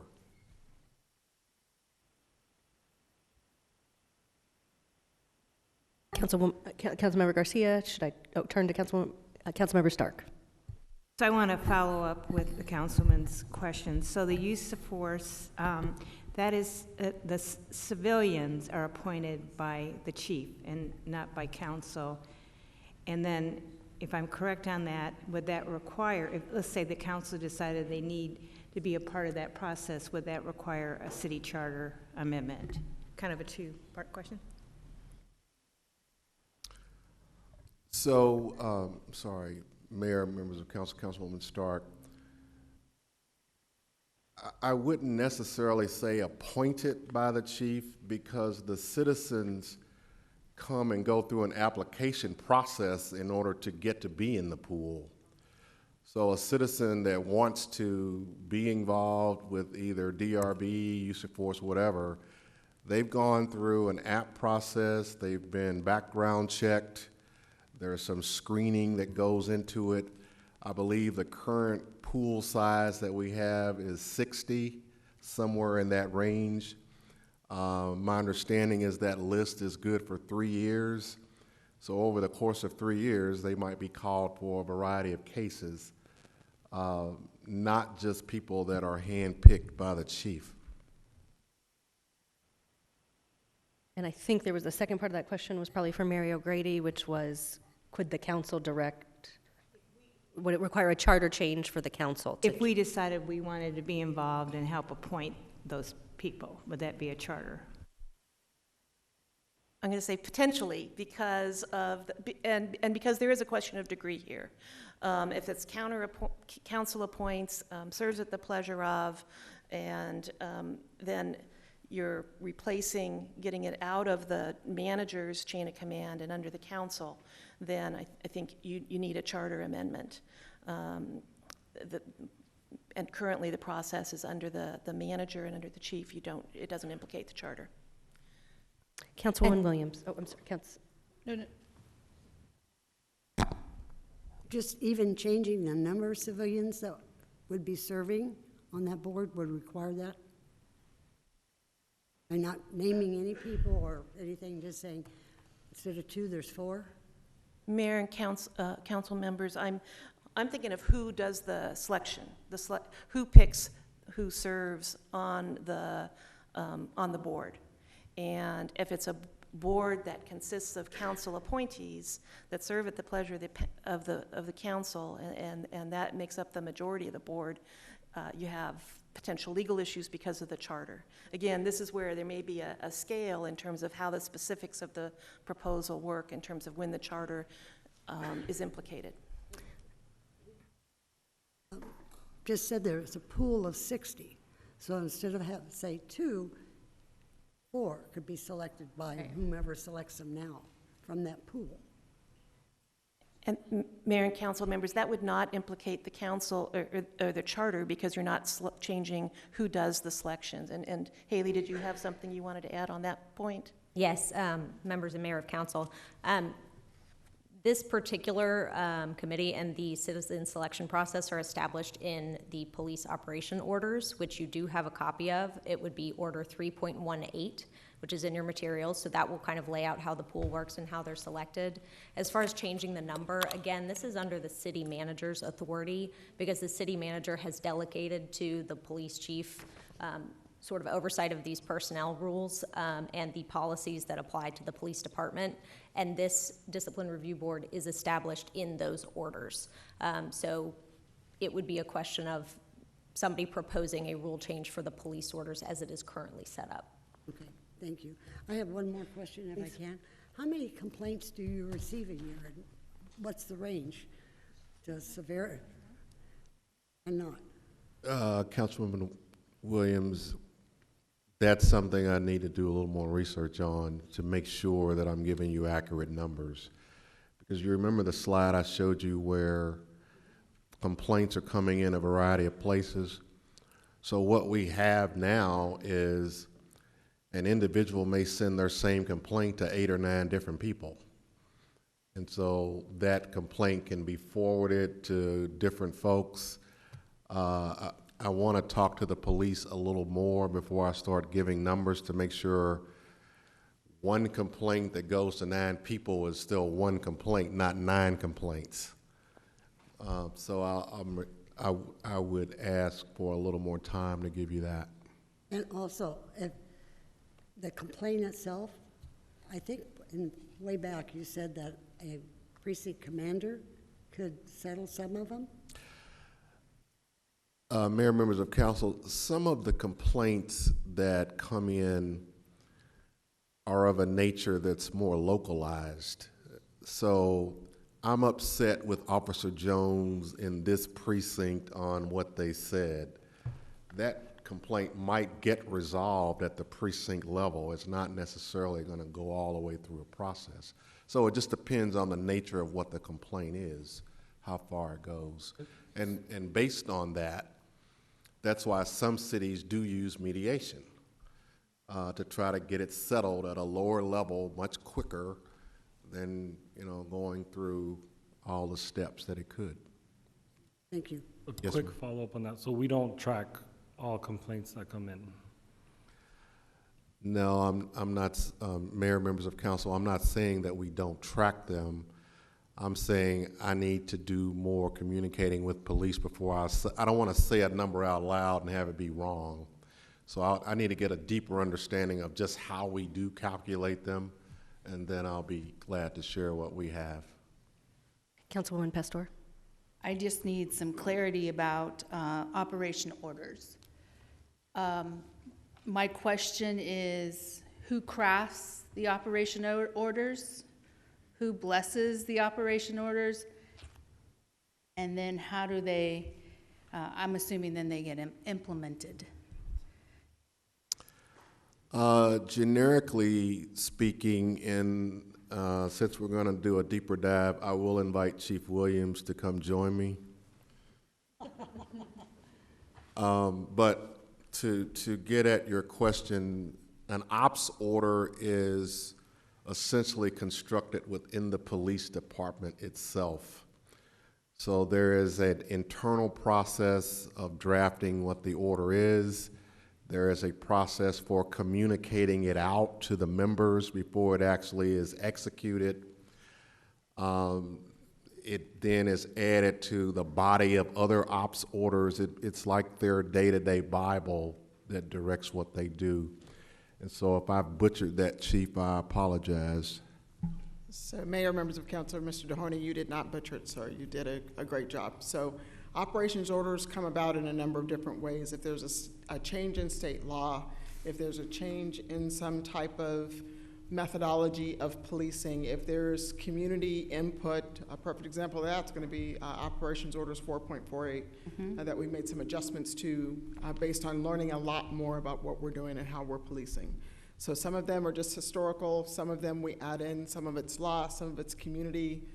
It's an ever-changing, ever-breathing document that when we staff it to employees, we staff it to the labor organizations, and we've actually recently, I want to say in the last 6 months or so, added in a community piece where we're vetting some of those policies through the community. Okay, so the reason why I'm asking, because we talked about 3.18, what I recall on operation orders, and it was 4.48 that I was heavily involved in. Remember coming over vacation to review some language in 4.48 because it was going to get implemented and we needed to take another look at it, at some of the language. 4.48 also went through, I want to call Public Safety Committee, and we did some great work along with the community and the police department and really looking at 4.48 and the language and what it looked like. So the way I'm looking at this, and Mary, you could tell me if I'm wrong or not, is that the council does have the ability, along with the police chief and the community, to look at different operation orders and look at if something needs to be added or if something needs to be changed, as long as we stay in the boundaries of the state law. I don't know, I need an answer to that. Mayor and Council, if there's no change in the decision-making authority, and these are procedures that are approved within the department, input into that is not a concern. My concern was when we're talking about new boards that may be council appointed, independent of the city manager chain of command. That raises different legal issues under the charter than what you're describing. Okay. My next question is, in the charter, which I think I have right here, if you could show me that language in the charter, or page numbered, what I'm curious about, or what I want to know, is what does the language say in the charter? Because it's city manager's authority. Mm-hmm. That's what I keep hearing. Yeah. Mayor and council members, a couple of things, and I may ask Haley to supplement as well. So looking at Chapter 3, which is government, and Section 2, okay. The first section just talks about generally establishing the city manager as the chief administrative officer. Okay. So that was some language that we looked at. When you look at subsection B of that, it gets into more detail on the city manager's powers. And there it says, he shall appoint, and when he deems necessary for the good of service, suspend or remove city employees, et cetera. So that gives him the authority over city employees. The next line, he may authorize an administrative officer who is subject to his direction and supervision to exercise those powers with respect to subordinates in that officer's department, agency, or office. So that reflects city managers in charge. There's a delegation permitted. In this context, the delegation is to the chief, who is, the department head. And then subsection 2 there, paragraph 2 is, again, that general authority over all departments. So that's that's the manager's power that over employees, which is in the charter. The other thing that we looked at, and there's other language in regarding the, again, council's power, and their same chapter, paragraph 4. Neither the council nor any of its members shall direct or request the appointment of any person or his removal from office by the city manager or any of his subordinates, or in any manner take part in the appointment or removal of officers and employees in the administrative service of the city. So there, that language, if you get into a situation where you're not making the decisions, but you're appointing people who serve at the pleasure of council members, when you look at this structure, it seems you're interfering with the manager's authority. You have the potential to interfere with the manager's authority over supervision, which is clearly established in the charter, because the council is not supposed to participate in any manner in the appointment or removal. Now, that does not mean, so really this is only relevant to the third investigative model that has been described, rather than where you're getting involved with specific discipline decisions. The other models that have been described, the auditor monitor and the review that occur after those decisions have been made, don't raise these same issues, legal issues. Okay, because and I'm not a lawyer, so this is where I need you. I interpret it as the city manager really has the authority. And I interpret it as if we wanted to go to an investigative model. The authority is really under the city manager, and he shifts the authority to his designee. So there could be a possibility in the investigative model that there is I don't know what I want to call it, there's a level where the chief has made a decision and there's another due process of where it comes to the city manager, and the city manager then can make the final decision. Mayor and Council, the city manager is still in charge of the city. The other thing in terms of how things are structured in terms of employment decisions under his chain of command, it does, say on these employment decisions, they can be delegated by him to basically the department head, is what that contemplates. The other thing, just structurally in the charter, it goes back to the Civil Service Board. Right. Because even when the city manager and the people under his jurisdiction have made the decisions, then there's a possibility of appeals in certain circumstances to the Civil Service Board, which is council appointed, and it's that Civil Service Board, and they have hearings and make decisions, and those decisions are the final decisions in these disciplinary matters. So that's, that extra level of review that the charter provides. So are you saying that the chief could make a decision, goes to the civil review, they don't agree, they go to the civil review, you're saying that that's the last due process?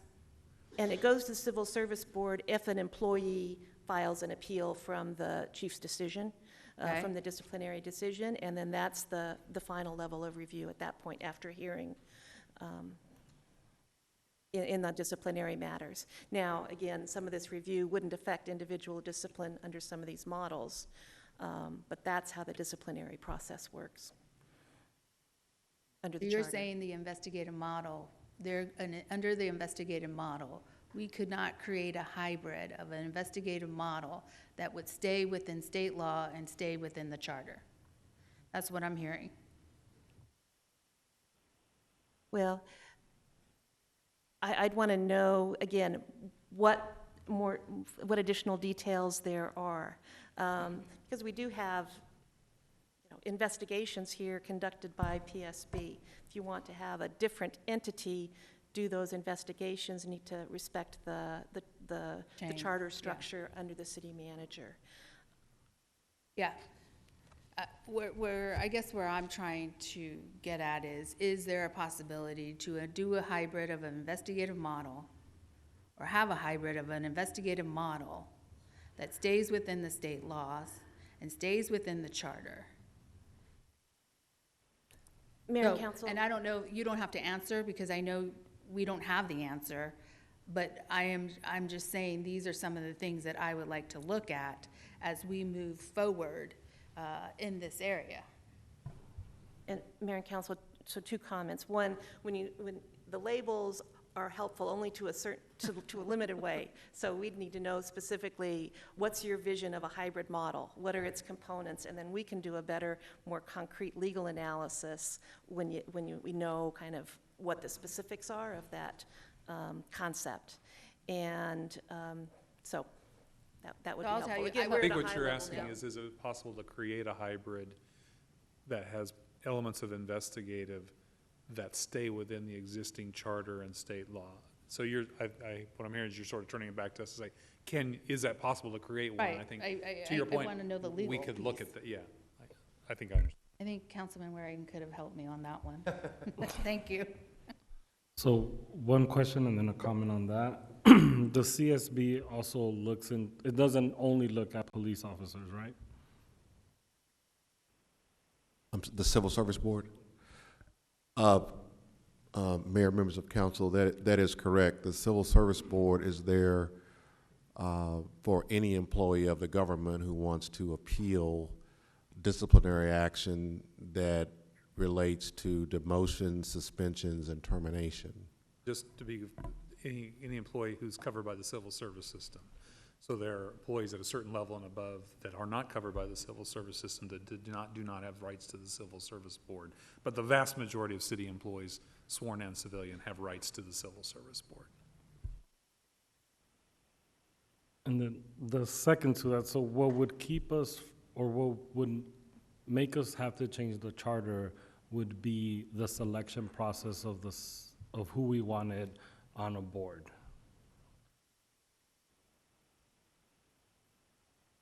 Mayor, Council, there's more than that. It's the decision-making involved with the discipline and how the system is structured. You want to add on that one? Nothing that would be helpful. So to dramatically change who hires and fires at the city would require a charter amendment, is? That's right, Mayor. Vice Mayor Waring. Like I said, just questions for the chief and then maybe follow up for Ed for the next meeting. So Chief, you and I just talked, and I think I understand it, but so we have roughly 3,000 officers, and so they do, just for the public watching at home, roughly 3,000 officers, you can do the math, about 2.5 million interactions with the public. I have that right? So 2.5 million interactions with the public of the 3,000 officers. I mean, that's a lot for each officer. On page 31 of the presentation, it talked about the administrative actions. And am I right that that is all the actions, for lack of a better way of phrasing it, against officers, or this is it? This list of like 600 and something is the list of those 2.5 million interactions. We wound up with about 600 roughly complaints in 2018, either from supervisors or other methods, and the discipline wound up being encapsulated on this one page, page 31. Is that accurate? Yes, Mayor, members of council, the numbers that I gave you represent the administrative action, including discipline against officers. The totality of it. There's no other list of some other sanction. Yes, this is it. Yes, From the least training and coaching to the worst dismissal. Yes. And then some may have been prosecuted, but that's not necessarily listed here, correct? No. I mean, some of the people who were dismissed might have been, we have one officer who went to prison for shooting somebody recently. Mayor, members of council, the list does not capture anything coming out of the county. Right, out of the county. So, yeah, but this is it, but probably there's nothing where nobody got sanctioned, but they got prosecuted, I'm guessing. I'm just trying to make sure that there's no other, I'm not sure what circumstance, that would be where we didn't make the person resign, but they got prosecuted by the county. I think that's unlikely. Mayor, Vice Mayor, members of council, so one could presume that some of this is in here, but there may be some time frame between decision to prosecute, actually prosecuting, and then coming back through the employment decision that I make to terminate an employee. I guess what I'm getting at is roughly 600, at least for 2018. There might be a few outliers, stragglers that get prosecuted in 2019 that aren't on this list. But bottom line, there probably aren't dozens of those. There's 600 roughly on this list. That's out of 2.5 million interactions. So first I want to compliment the officers on, that's a pretty high batting average given all the interactions, all the human variables at play, all the firearms, all the everything that goes into this. So of the administrative actions, 2/3 are training and coaching and supervisory counseling, which nobody likes to get written up by their supervisor, but that shouldn't be a career ender either, I wouldn't think. I mean, I'm sure you could give me examples of like what that looks like, what it takes to get that, but you know, training and coaching sounds fairly benign. Written reprimand, certainly more serious, definitely works its way up, and then suspensions. Of the 600 roughly, you're talking about, 36, 40, you're talking about less than 50 resulted in a resigned or retired, which I'm guessing, maybe in some cases they were just ready to resign or retire, but they probably saw the handwriting on the wall and just resigned or retired. 9 of them were retired in lieu of they were going to be fired, and 3 were outright fired from 2018. That's not good. It implies something serious went haywire and the person would rather be gone, or we're making them be gone, rather than stick around and face the music. You know, that's not a lot out of the $2.5 million. I recognize these are probably all serious cases. My question gets back to what was kind of asked earlier, and I'll ask it in a different way. I guess the point of this exercise would be to relook at roughly these 600. There might be some lesser offenses, I'm guessing, that never went through the process, but I don't know how many of those there would be, and how serious could something be if it never even resulted in training and coaching with the processes that we have right now. So, to my mind, what we're looking for, I guess, is cases like that, and then also cases where the person got a written reprimand, but in retrospect, maybe we think they shouldn't be an officer at all, or the public does. So you may not be able to do it for 2018. I recognize that some of these are going through the process, but to the question that was asked by Sal earlier, I think, at least my impression of it, you don't have to do 2018. Go back to where the cases have already been through the process, so 2015 or whenever they're done, and I would like examples. You don't have to use names of officers or citizens, but Officer X did this and only got supervisory counseling, but we kind of think, you know, if we had had this process for which we're going to spend, it sounds like millions. If we have to do a special election, that's $1 million right there. We would have gotten a much different result. They wouldn't have gotten a written reprimand or supervisory counseling. They would have had to retire. And I'm just curious, what does that look like to get that different of a result? Because there is definitely a pretty clear delineation between the top 3, training and coaching, supervisory counseling, and written reprimand. Then you get into suspensions. That's definitely probably, I'm guessing, going forward going to affect the career at some level, and the rest just aren't officers anymore. You understand what I'm saying, Ed? And I do. I'm trying to sort through it because by nature of these, all of these would have been what Chief Williams or her executive staff, in some cases, a training and coaching probably doesn't come to Chief Williams, but ultimately Chief Williams believed that this should happen, so it would only be in the case of where the Civil Service Board changed that, where it would be different from what the chief or the police leadership thought should happen, right? So we're really taking this 600, we're boiling it down to how many cases is what we're talking about today really going to impact? That's kind of what I'm trying to get at. And where are we going to have this wild diversity in our expectation versus what the result actually was? Yeah, I think there's 2 parts, and this goes back to the previous question from Councilman DeCiccio. So discipline is certainly one big important thing that this addresses, and this is the universe of discipline in 2018. There's another aspect of it which is about the relationship to the community that I don't know that gets captured in these statistics. But as it relates to the statistical question, I think it is a very small number here where, and you would probably find it in the dismissal and suspension numbers, where maybe the written reprimand, where they would have gone to the Civil Service Board and the Civil Service Board would have diminished what the chief had recommended. So in that case, in that part we're talking about that's discipline, that universe looks to be about 50, where you would have the potential to look to see, did the Civil Service Board decrease what the chief had recommended? Out of 2.5 million possibles, right? I mean, the in terms of those every numbers, interaction could go hinky, so. Interactions versus end results of discipline, we're talking about 50 in that year, I would guess. But do you see what I'm getting at? I mean, I do. It's a lot of time, effort, money, and so forth. I'm trying to establish, you know, I was looking at this list, I'm like, where's the bigger, broader list? It sounds like there isn't one. So, I mean, there may be cases out there that should have resulted in some training and coaching and so forth. But again, training and coaching doesn't sound to me like that doesn't even necessarily really even seem like a punishment. It's like you're trying to get the person to do better and so forth. Maybe they're young or whatever. But I would like, I mean, it should be possible to come up with some examples of where the system failed. And what are those examples? If we can't think of one, then I don't know what to say about that. If you're addressing strictly the discipline part, it's going to be a very limited number. Can I ask what other part there is? Councilmember Garcia.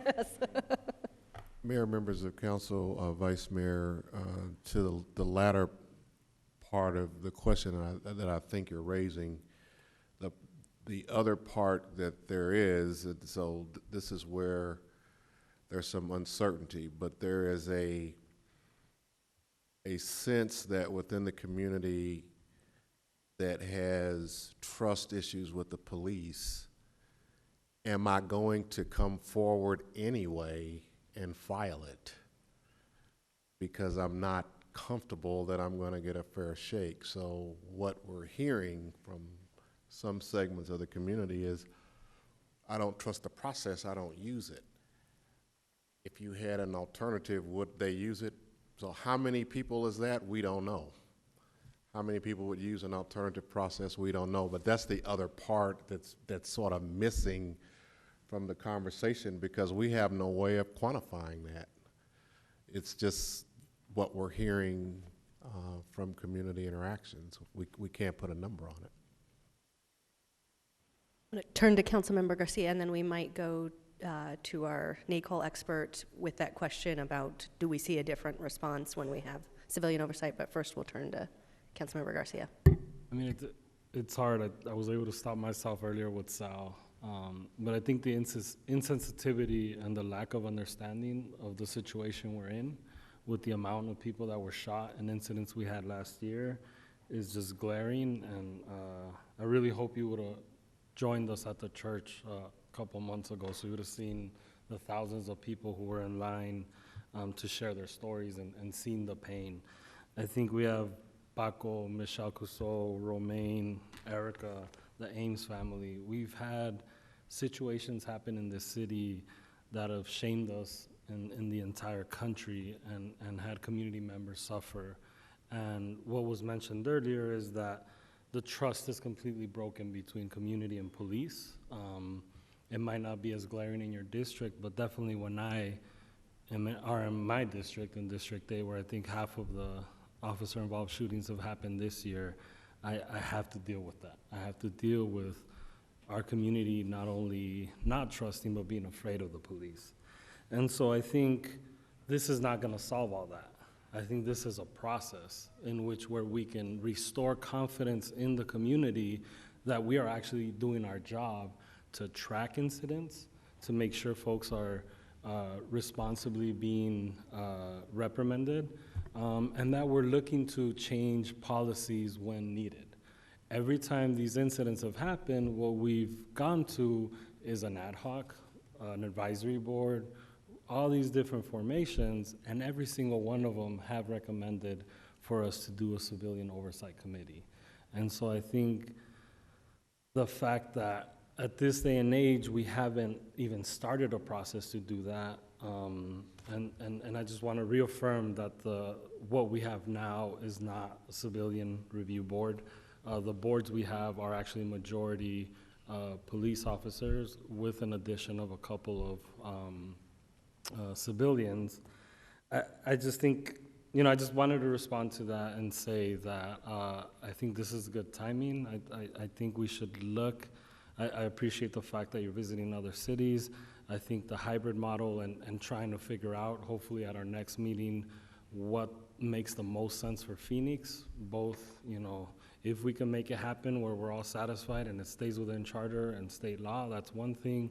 If we have to move on to charter, it's another. But I don't want to minimize the lives of the people that were lost and impacted by the incidents we've had.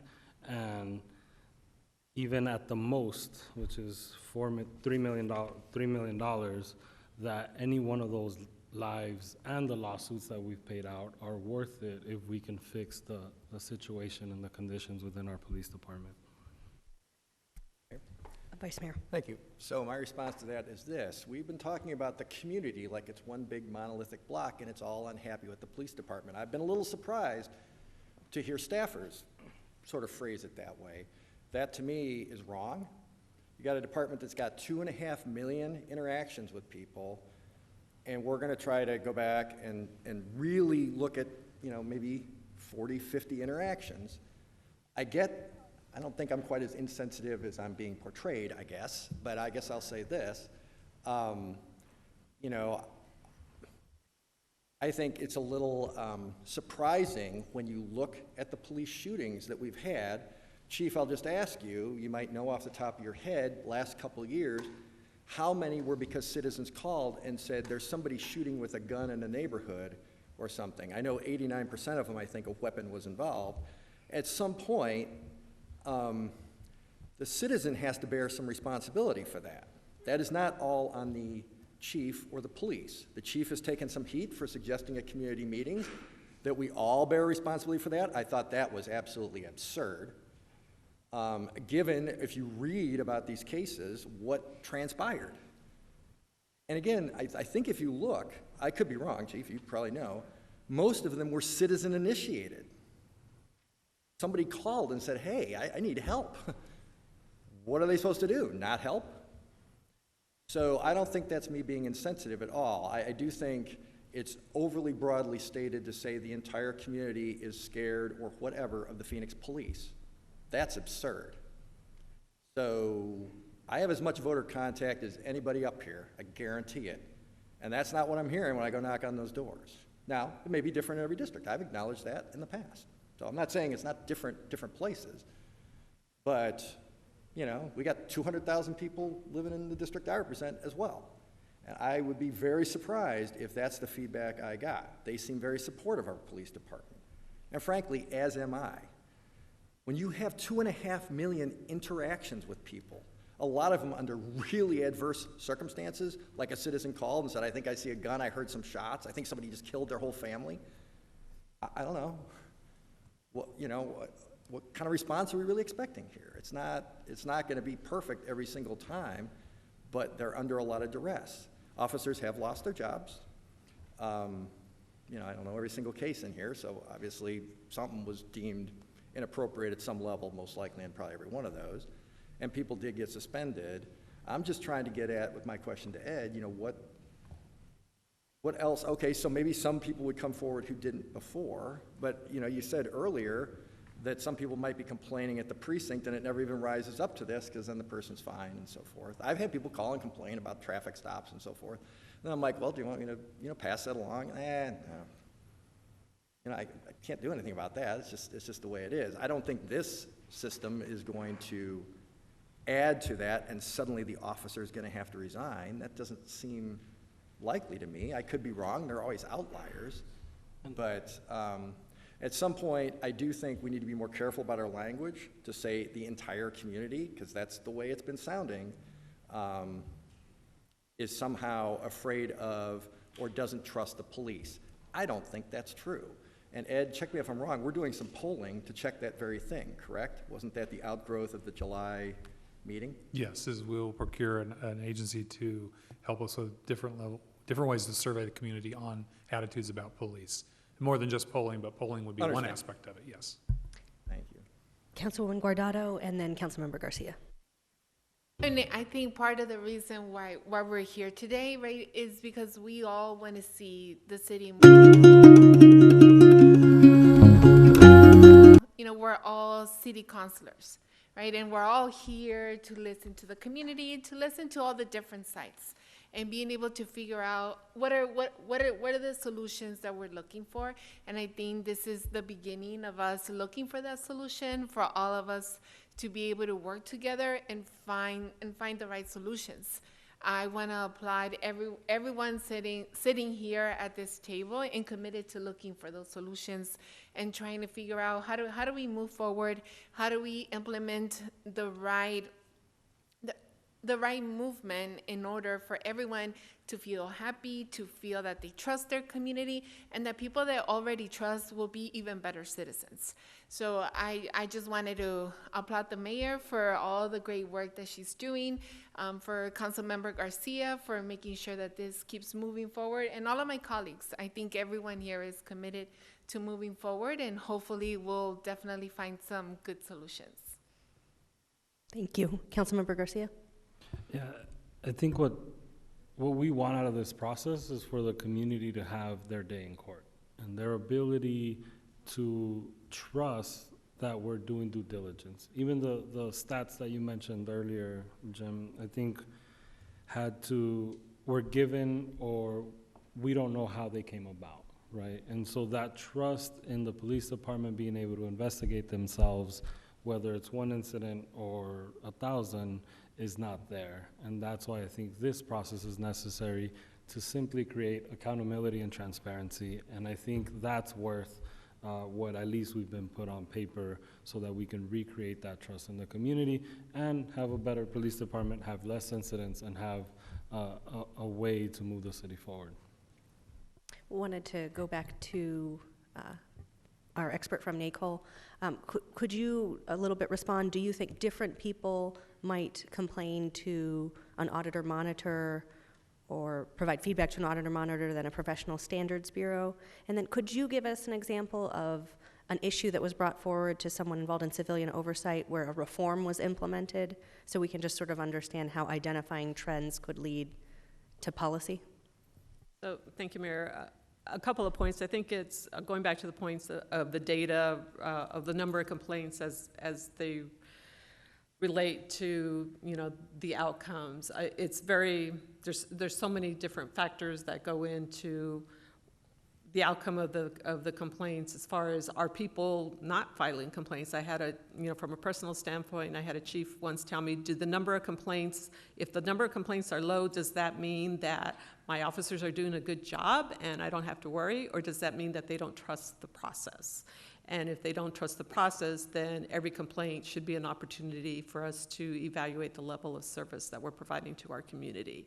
So I will tell you from personal experience, when the auditor's model was first implemented in Tucson, the complaints that came directly to the auditor's office were probably equal to the number of complaints that were going directly to the front door of the police department through their Office of Professional Standards. Over the years, our number of complaints actually went down, and people were going more directly to the Office of Professional Standards, knowing that we were still part of the process, the review process, but they felt confident that there was going to be that level of review. And the reason I say that is because I actually have it from personal testimonies from people that say, I'm taking my complaint there, but I know you're going to review it. So I think that having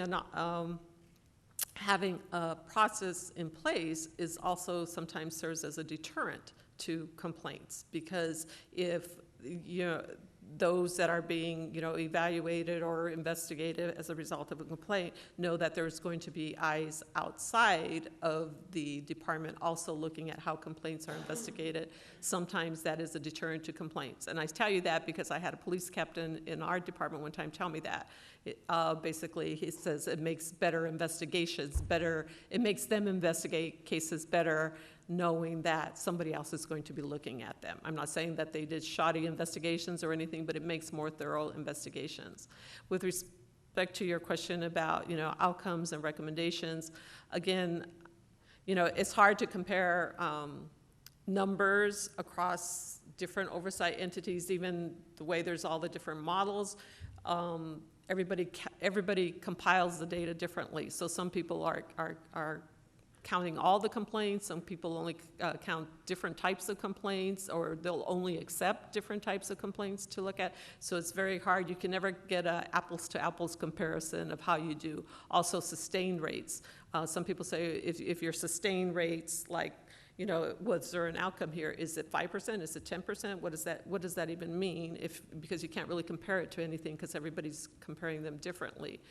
And I'm sorry, your question about, you know, like a recommendation as a result of Just so we can get an example of how the auditor model might move. You saw data, and did you change policy?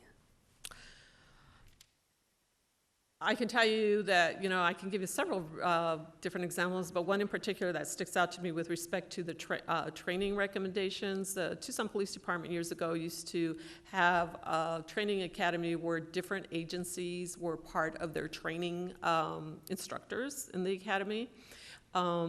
We saw a number of trends with complaints of officers using chokeholds. With respect to in various interactions. And it was over a period of probably 18 months, and we had 4 or 5 different complaints. And when we started tracking the data, doing the analysis on it, we found that these complaints were all being contributed to by officers. They were against officers that all had payroll numbers very close in proximity, which basically told us, oh, they all came out of the same academy class. And then when we went back to the department, we said, okay, who taught this particular use of force in that academy class? And they're like, oh, for that particular class, that technique was actually taught by an instructor that was not within our department, from another agency that had been brought in, and that actual tactic is not within policy within our organization. So what they did at that time, this is going back many years, what they did at that time, they took that whole class back to the academy for that particular level of instruction and redid it, because we had like at least 6 complaints, and some of them were very serious, but it was that particular type of technique that was being taught. And had we not started looking and comparing all the complaints by basically seeing that trend in there, from that point, I think about a year later, we started using no instructors from other agencies. But again, I mean, it's what you're looking at. Do you want to change policy? Do you want to change policy on how we've had situations with respect to how our officers interact with the mental health population, the homeless population. What are our policies for that? And we've brought in, the department has actually gone and gotten a lot of training, and that they've shared that training with our oversight entity and with our board. But we've also share that information with the community. This is how the officers are going to interact with you if you are, part of the homeless population. And these are the resources, and these are things that we're working in partnerships with you, because we don't want to see the complaints, because I would rather not investigate a complaint, I would rather prevent a complaint. So you look as many opportunities as you can to prevent complaints down the road, because it helps the trust of the community, but it also helps our officers do their jobs more efficiently as well. Wonderful, thank you. That answered the Councilwoman Williams. I think you just said that you're going to do the survey and you're going out. When do you anticipate it'll be completed? I don't know, because we are still putting together the request to get the firms. The direction from the council was a pretty expansive, both including polling, which I guess is quantitative, and then qualitative, focus groups, multilingual. So getting all that put together is going to be a big task. So I would guess it would be sometime in early 2020 that we would be ready to do that effort. By the time we get the scope written, get the firm or firms procured and approved by council, and then once they get out in the field, I would guess it would be early 2020. Because it does concern me on some level. I mean, it's not my top priority in life, but I agree with Councilman Waring. We each represent a different segment, and my district absolutely love police. And I am just curious what would come back. I'm hoping you can measure by district to see if what I'm hearing on a face-to-face compares to what the survey says. Yeah, the instructions of the council was to get a big enough sample size that we could, with confidence, report out by geography, districts, in some cases maybe smaller than just district, but also by different demographic groups as well. So that's another aspect of it that's going to make it take longer and be more costly, but I think give you better data in the end, is if we can have a big enough sample size that we can get with confidence those different segments like by council district. Because I think it's important that we also work with the community. I think it's very important. The community has a role in this too. And I am somewhat concerned to get too deep, make a big decision, and then have the survey come back that really questions whether we needed to go that far or not. I'm waiting to hear anxiously how quickly you can put that together and get it out. I think it should be a real top priority. I want to say, Councilman Nowakowski, and then we'll turn to Councilwoman Pastor. Thank you, Mayor. I've been the chair for public safety for the last 8 years, and this is the first time we actually had a workshop where we talked about issues like this. I think trust is something very important. If there's a segment of our community that doesn't trust our police officers, there's something wrong. And I like to thank the mayor for her leadership in bringing us all together and having this conversation, because I think it's about trying to find that common ground and working from that common ground to find solutions. And I believe that we can find the solutions if we work together very hard. And I think that this conversation is something very positive, something that we got to continue having. And we got to make sure that people feel comfortable, that people feel that they can actually sit on these boards and commissions and they can apply, and that they're going to be looked at, that their names aren't just going to be tossed out, that they're a part of the process. And I think that every big organization or city needs to look at revamping the system. And it's been a while since we really looked at all these boards and commissions and how we appoint people to them, and how we make sure that there's a diverse group of individuals that represent the true face of the city of Phoenix. I was impressed by just the census report just last week, where we said that there's over 700,000 Latinos that live in the city of Phoenix, that they happen to be the majority.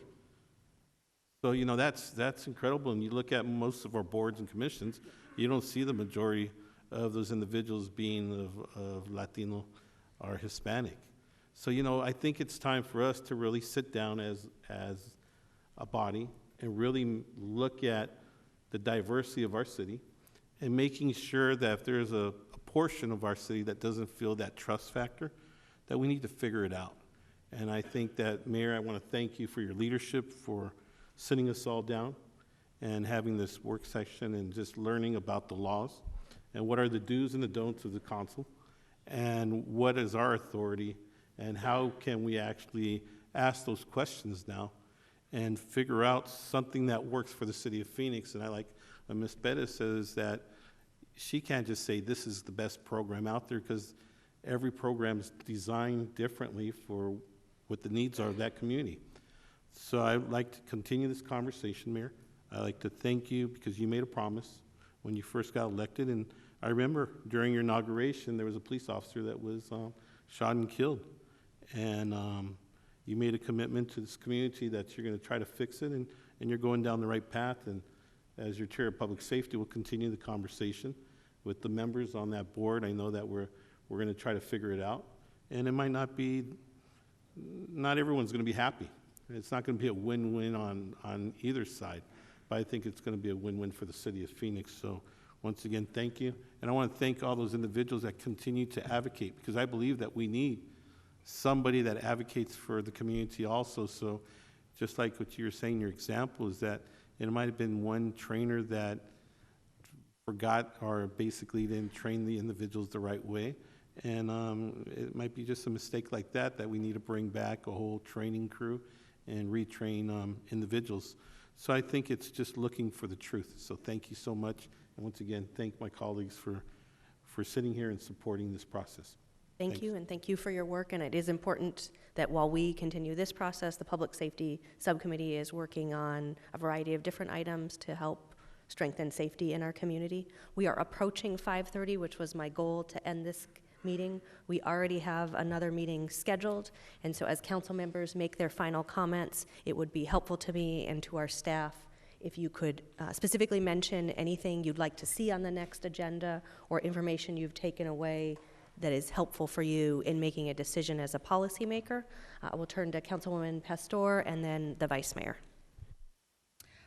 So Woman Williams, I believe I gave, I want to say 6 or 7 specific items on the survey and what it needed to look like, and it was a very intense directive as to what it needed to reflect the community, and also the writing of the questions were supposed to be, or the crafting of the questions were supposed to be community also involvement. So I'm not sure if we could go faster. I'm sure the city manager will try, but there's a lot of elements in the survey of community meetings, of diversity. There's just a lot of things that I put in that process. Oh, I don't know. Yeah, made it too complicated. To my colleague, Councilman Waring, and to all my colleagues, I feel that we all represent the city, and we all represent different dynamics and parts of the city. But ultimately, I think in every district, if we survey, and we survey right, or what the question is, do you trust the police? We will definitely get a geographic area or a demographic area of where the trust is or where the trust isn't. And I think that's important, because I think it's important because it also demonstrates socioeconomics. It also demonstrates the gender who is responding. It also demonstrates the ethnicity that is behind who doesn't trust and why. And I think it's important for us as the 5th largest city in this space and time that we're proactive, where other cities have been reactive because there have been major incidents that have happened in those cities that cause the effect to be in the space that we're in today. If there's an issue of trust, what I'm hearing from Ms. Pettis is that when these boards were or when the board was formed and everything, there were different items that bubbled up in the process that would probably never been seen. And in that process, it was demonstrated, or what I'm hearing, it was demonstrated, that the community, a trust level then became about, and it became stronger. So I don't see what's wrong in having another set of eyes at looking at things. I also believe that the police, it's another set of eyes for you in the sense of protection and also trust within your own community.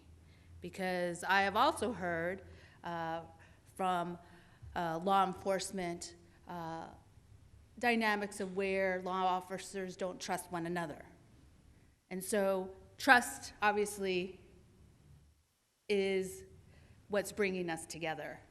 So ultimately, I would really like to create a system where we're able to then look at an investigation, look at the facts, look at the items, and see if there was anything wrong.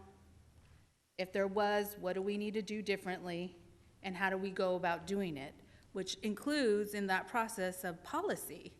Because it sounded like what happened is you looked at policy, and policy then needed to be changed. And so I think that's important to have another set of eyes to protect all of us. Mayor, you asked what we would like to see. I would like to see an unbiased and evidence-based model.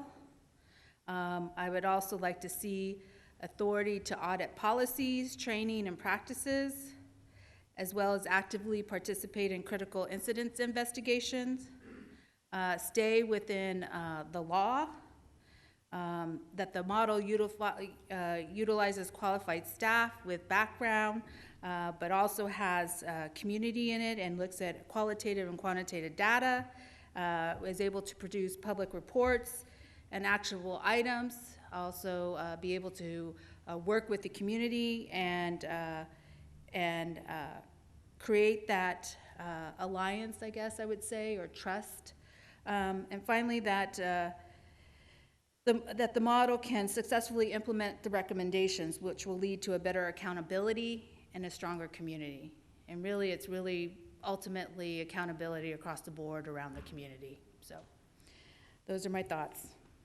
Thank you, Vice Mayor. Thank you. So just a couple of things. I've said before, I recognize that we all represent different areas. I definitely appreciated Councilman Nowakowski's qualifiers. He talked about segment of the community. I think also used, is he gone? Oh, he's coming back. He heard his name and he's coming back. And portion of the community. I think that's much more fair than the way this was being sort of talked about before. I don't think it's fair, as I said, to the officers to talk about it like nobody trusts them. Now, I recognize District 2 is also not some monolithic block where everybody thinks the same. So I recognize if you poll enough people, you'll probably find some in District 2, for one reason or another, don't have confidence in the police and so forth. Obviously, nothing's going to poll 100% one way or the other. I just don't think it's fair to leave the impression that the police either somehow aren't up to the task and so forth. And that was definitely sort of the tenor of meetings, not necessarily from the council members, but just what I think people would take away from home, from audience comments, and frankly some of the staffer comments. I don't think that's fair for a department where they have 2.5 million interactions, and we boiled it down, and I think we agreed on number 50 is kind of what we're looking at. There may be more people coming forward who wouldn't come forward before if this gets implemented, but how many and how serious those allegations would be that never even reached this level, I guess maybe we're going to find out if you move forward. There was an implication that, you know, there's so much lack of trust in the police that we can't even take at face value sort of their statistics. So Chief, and it was actually Sal DeCiccio who pulled the data, but I read the cases of the police shootings, which is really, I think, why we're here. We're not really talking about, you know, a traffic stop where the guy's bedside manner didn't quite match up with what the citizen expected. That may be a few of the training and coachings, I don't know. But we're really, I think, talking about the more violent incidences.